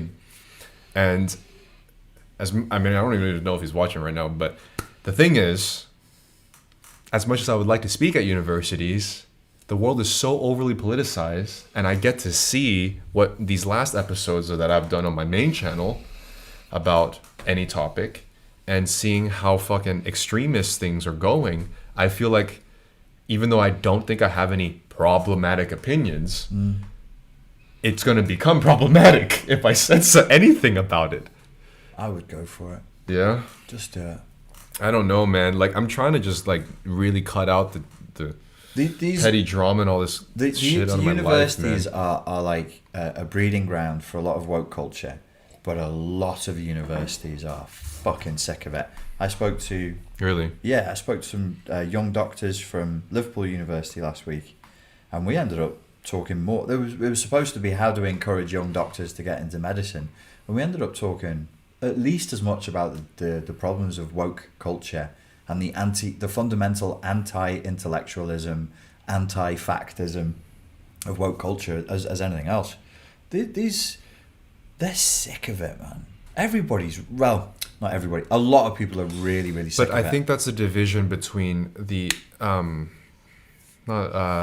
professors and the staff, while in the division between the students as well. And I can just see it going terribly fucking wrong, man.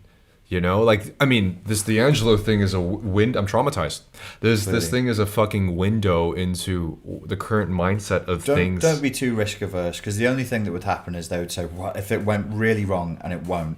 Is we'll never have them speak at our university again.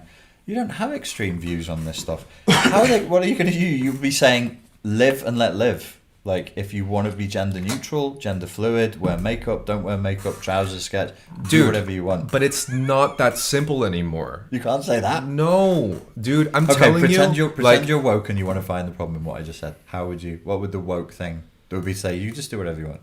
It's not a matter of doing whatever we want, but it's to realize that certain gender identities and expressions have a validity, that it's not just a matter of accepting only of what we claim, but to know, like you could, I mean, I could be like, I could go up to the thing and just be like, All right, what's going on, guys? I'm a YouTuber. Guys? Oh shit! Oh shit! Dude, I'm not... Cancelled. Yo, listen, I am... You fucking patriarchal misogynist. I am not exaggerating. No, seriously. No, I am not exaggerating. If you look up on YouTube, it was like Democratic Socialists. Socialists for Democracy, or fucking, I forgot the name of it. But something like Socialists for Democracy, something like that. The girl literally is at a podium and just says something like, "Hey guys, we're all here to fight for the same cause." I'm not even joking. One person runs to the Q&A mic and actually says, like, screams at her, like, "Please do not use gendered pronouns." I'm not even joking. This is a real thing, and I do not want to open myself up to this type of dialogue, I don't know man. who these people are. I had a really, I won't say their name, but a famous trans activist who famously debated Jordan Peterson years ago came to 3 of my seminars in America. And this person, I don't think could be any more cool as a cucumber, super rational. Is it even the people they're trying to protect, or is it the activists that like some trans people like sat back going, "Hey, But it's I don't always... agree with you don't speak for me." But the thing is, it's always like that. Right. It's always the activists never come from the background of the people they're trying to fight. Yeah. Sorry, I should be clear that the trans person I'm speaking of, I don't know if I made that clear. They are an activist. Yeah. But completely super rational, super calm, Right. sweet, like nice. Yeah, yes. And what I'm trying to say is the people that aren't from these backgrounds, they fight for a certain cause. Right. But the people that are in that position are like, what the fuck? Like, oh, okay. You know, like, yo, you're... And here's the thing. I don't necessarily think I have some problematic fucking toxic views. I just don't want fucking D'Angelo and his followers to make an hour expose. If you did, I would out them. Like, probably, I'd be like, "This is what Pierre really thinks," and I'd just bubble you right now. I heard what you said though when you said like you can't just say be permissive and have tolerance, because we've gone from permission and tolerance to injunction. Like, no, it's not just that you're allowed to do whatever it is you want to do. Yeah. You have to do something else now as well. Yes, even if you are even naively, accidentally saying something, you were at a fault for something very serious too. Right. And like, for example, like somebody said, ContraPoints, I think you would love her perspective. I watch ContraPoints, and we've messaged back and forth on Instagram, and we're cool. Like, it's totally fine. Yeah, you showed me ContraPoints. She's really smart. Yeah, really fucking intelligent. Like, those videos are aesthetically really pleasing and brings in a lot of different points, worldviews and stuff. But yeah, it's just a matter of... I'd love to walk into one of these all dumb and not understanding it and being like, you know, just the wrong generation out of touch. Be like, no, yeah, it's cool. You can totally do whatever you want.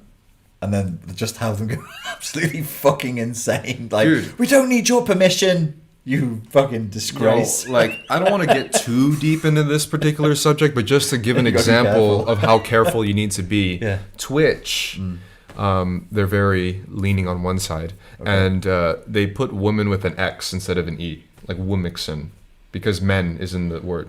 So we have to get rid of that because womixen. No, that really helps. That really helps women who are enslaved in Saudi Arabia. So that's wonderful. Yeah. So they did that, but actually now people from the same side are really angry with it too. Like, you have trans people saying like, I spent all my life to be accepted as a woman, but now you're getting rid of the X in the woman. So now I'm like, I'm not going to say anything, but I'm watching this from the outside and I'm going, hey, I don't follow the logic here. Like, does it matter or it doesn't matter? Is it a social construction or is it a biological reality? Because this is confused. No, sure. And could anybody in the comments, like, if I say, oh, it's permissive, if I'm tolerant and permissive, even if it's not your belief, can you tell me exactly, like, point by point? Just say it's wrong because da da da da da. But yeah, I'd love to get some nuance on that. But now you see sides that would supposedly push for this are actually angry at that move as well. So now I'm like, I'm gonna go speak at a university about gender now. Yeah.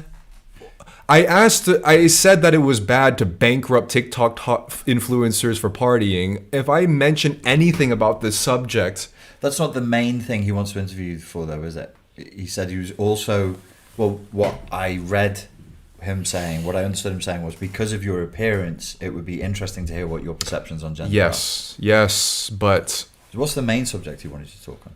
gender, I think. Oh, is it really? Okay. Apparently, Okay. he used my Asian video to quiz his students. Right. He's seen some. He's done some videos on like Asian racism and shit. So he used that, and I'm like, I have no problem with that. And then like, as much as I do want to have this conversation and maybe speak about it, like it's so fucking loaded now. Like I can't see myself benefiting in any way from this or Okay. anybody really. Well, let's Like, assume that we wanted to support people like that. Just you might purely just freezing your ass to little death. bit, yeah, just a little bit. Thanks. If we assume for a thought experiment that we want to be supportive, how do we be supportive without fear of retribution? I You guess can't. Okay. But that's exactly. You can't. It's That's- over. It's done. But that's exactly the point. It's Right. not that I'm fearful that I have toxic ideas on gender. Yeah, it's yeah. the matter of the actual arena of these discussions. They want to see gladiatorial decapitations. They want to see heads fall off. It's not for discussion, man. Oh, you can't say the university. No. I'm not. I'm Okay, not okay. gonna. No, I don't want to be. Too, Well, I would assume good faith, and I would, if I were in your shoes, the thing is, I would go for he it. might be in good faith. He seems like a cool person. I would probably talk to him privately, but knowing the types of students that might be at a university that signs up for this class, Yeah. That's a shame, ladies and gents. I would like to hear Pierre XO's opinions on race and gender and perception, but he's not wanting to do it because it's too. It's too. you fucking lose. risky. That's, dude.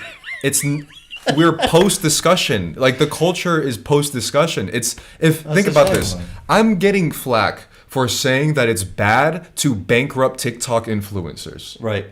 To take money away from people. That you're saying that. Yeah. Yes. Let alone talk about gender, Right. dude, in this post discussion age. Like, it's that crazy right now. I'm dumb. I would have done it. And then afterwards, I'd be like, "Fuck! I can't believe I did that." You know, I came out with this And permission. then you talk to me about it, like, Yeah. well, bruh, like. Because I have that. I'm always like, well, there's always been gender fluidity throughout history. Quote different cultures, like warrior No, you cultures. lose. And you still You fucked. lose, just dude. fucked. No, you lose. Okay. Like, there's always. They're looking for things to be really to really paint against you, man. And I'm not gonna go out of my way to try to speak to an audience that might look for that. And it's Yeah, no, fair enough, man. I mean, I am way more naive on always on how hysterical the political volume Yeah. is. Remember, we've had a number of discussions like, what was the last thing where I was like, fuck, I didn't even realize it was that bad. Oh, if you said to me, I think it was before Christmas, if you vote Trump, you're a racist. And Yeah. I went, you didn't even know that. that is Yo, silly. Okay, as people that I can speak for both of us. We don't like Trump. We don't support him. Right? It's not like we're anti-Trump. We vote for Biden. Stop with the dualities, dichotomies, bruh. Fuck. Stop. Pick a team. I you know. Pick a team and scream. Stop. Shit. Shit. I am Stop. tired. Ideology at its purest. What I want to say is that I told him that if you're on YouTube or you're in the social media world and maybe Gen Z or whatever, if you vote for Trump, you are actually considered a racist. And I'm not exaggerating. This is line in line. You vote for Trump, you're a racist. Yeah. I told him this, and he didn't believe me. No, I thought I thought he was being hyper. It's the kind of hyperbolic joke that we would tell. It's kind of a bit edgy. Yes. Like it was like stupid. Like, well, if you vote for Trump, you're a racist, and if you vote for Biden, you think sniffing children's heads is okay. It was at that level, and you were like, "No, I'm not joking. That's literally a thing." And I was like, "What? Yes. What's the equivalency?" Well, Yes. and then I had it explained to me, and he showed me the articles, and I was like, "Jeez." Yes. I So think it was before the Capitol Hill. yeah, it was before. Yeah. But that's how far these ideologies have gotten. Where I would love to speak at. I don't even want to fucking talk at TED anymore. Like to black, Hispanic, and Asian Trump supporters know that they're racist. yeah, I mean they are now. I would be so pissed off if I'd be like, how did no? Oh no, Biden said it. Whatever, If you dude. don't vote for him, you're not black anymore. Anyway, it's a time of magic where you can call into being anything you want. You just summon it into being. Yeah. And I'm like, as much as I would probably want to speak at TED and universities and stuff, it's not a time to even, no one, not even me or the people will benefit from it. It's no point. There's no point of doing something like that. I mean, No, if there's no payoff, no, don't do it. You understand better than I do. I am naive with this stuff. I think it's like, what is it called? It's actually a trait of codependency and of people pleaser syndrome. When you're raised in a highly traumatic environment, you get very good at denying reality in order to cope. And it makes us like perpetually naive and perpetually, like we stumble over things and go, oh wow, I didn't realize it was that fucking bad. And that's just like a coping strategy. No, I mean, but dude, everything is so accelerated and so extreme that I don't think no one really realizes the extent that things have gotten. Right. It's actually really serious, and I know it's all social media and virtual nonsense, but considering that that's 80% of our realities now, and your job, that's 100% of your job. Yeah, exactly. So, I mean, fuck. You know, what are you gonna do? You know better than me. If it's too risky, that just don't do it. But it's worth noting at this point in the conversation that really is a terrible shame.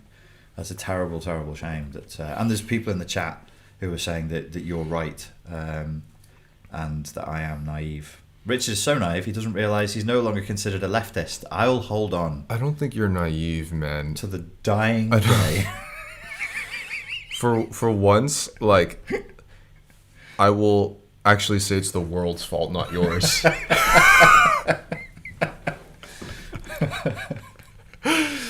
Yeah, man. So I don't know. Like, I have a plan on just completely shifting my content, and I have a lot in store, and I'm really excited for it. That's good.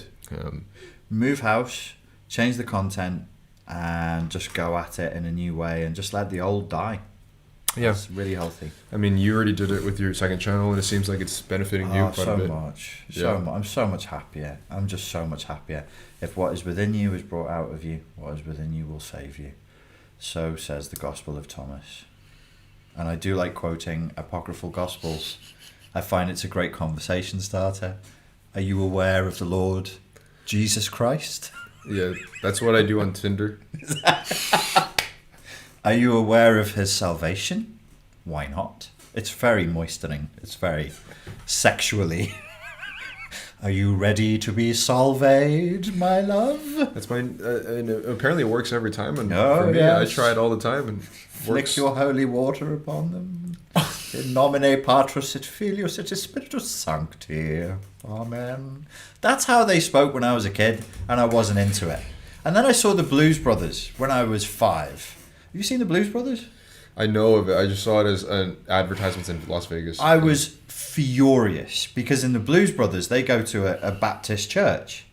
And there's a lot of singing, and the Blues Brothers are dancing, and they jump up and down on a trampoline, and everybody's like clapping, and it's this really exultant, beautiful music. And I was like, that was my mum going, what church is that? She went, it's a Christian church. I was like, aren't we Christians? Yeah. Why don't we do that in our church? I was fucking furious. The Blues Brothers went to a church where they sang like really cool, and we were like, thine be the glory. It was like fucking oral torture. All these people from the northwest of England trying to sing their hymns, and some old fart going on about chuff all. It was the wrong. There's many ways of doing Christianity. I think it was done the wrong way for me. I didn't enjoy it.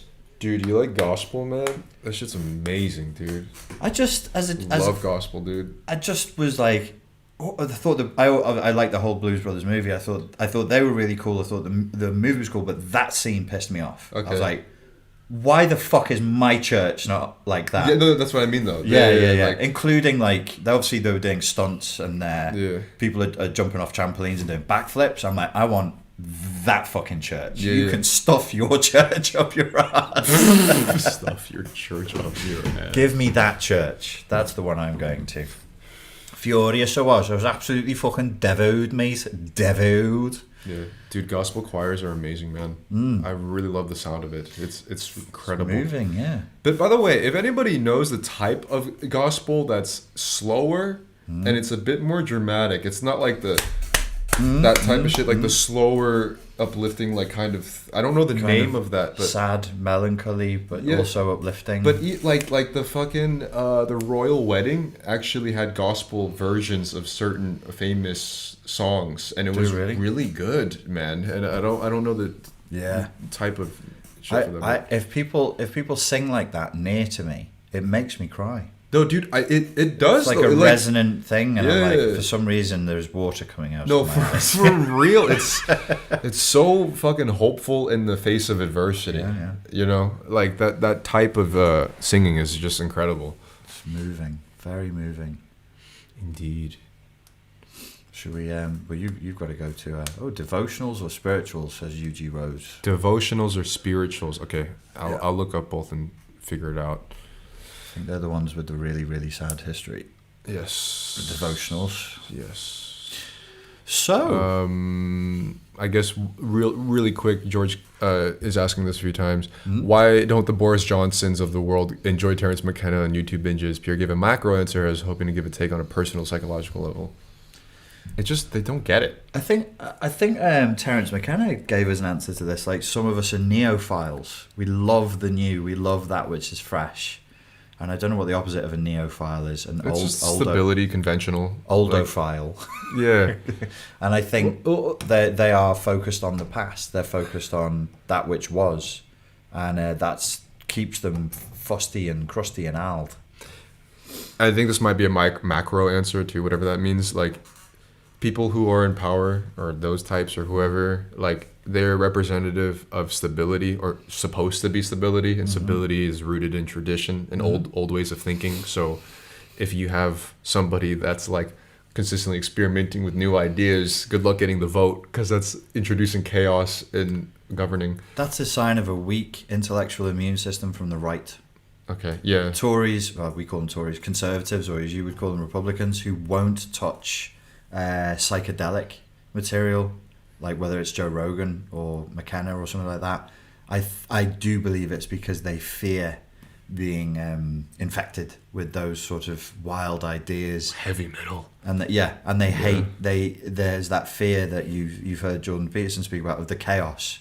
Like, no, I have my structure. I'm going to stay in the structure. If I let these ideas come in, there'll be too much chaos. Yeah. And when people fear chaos, they fear yin, they fear the feminine, they fear inward-looking stuff. And there's a whole... Yeah. You could explain it psychologically, probably. Yeah. That's good. And did those feet in ancient times... Well, thanks. There's no excuse for bad music. Yeah. Is there though? I don't think so. They should be brutally spanked on their bare bottom cheeks. Mm-hmm. And I'm the man to deliver the punishment. Up and down the United Kingdom. So Lord metal. Spankingtons. So the new metal band. Yo, wait, when you have your hair down though, Yeah. just highlight dye your hair black and highlight the tips. Lord Spankingtons is your new metal band from now on. So if it was dyed black, what, the tips are highlighted like a sort of a very light blonde, is it? Yeah. Wow. I would look an utter blend. But I would enjoy it. And I bet you I would get lots of goals. But imagine if we walked next to each other in Prague. It'd be too much. Just looking like that. The universe would just go... I was going to say we would be swarmed, but we would be swarmed by police officers because we were not supposed to be outside. It would be men. It wouldn't be a happy swarming. We're not supposed to be outside in the first place. Stupid foreigners get in this jail cell. Beautiful tentacle croissantians of the world. And thanks for joining us in another marathon of hopping over laser beams and dodging ninja stars as we usually do. This is going to be the last tentacle croissant in this flat here. I'm still trying to debate if I should do a personal one tomorrow or just start fucking dismantling and moving shit tomorrow. Figuring it out now. But in the meantime, Richard, take us out. Ladies and gentlemen, and this wonderful sacred space, thank you so much for your time and for your attention, and we look forward to speaking to you again very, very soon. Goodbye.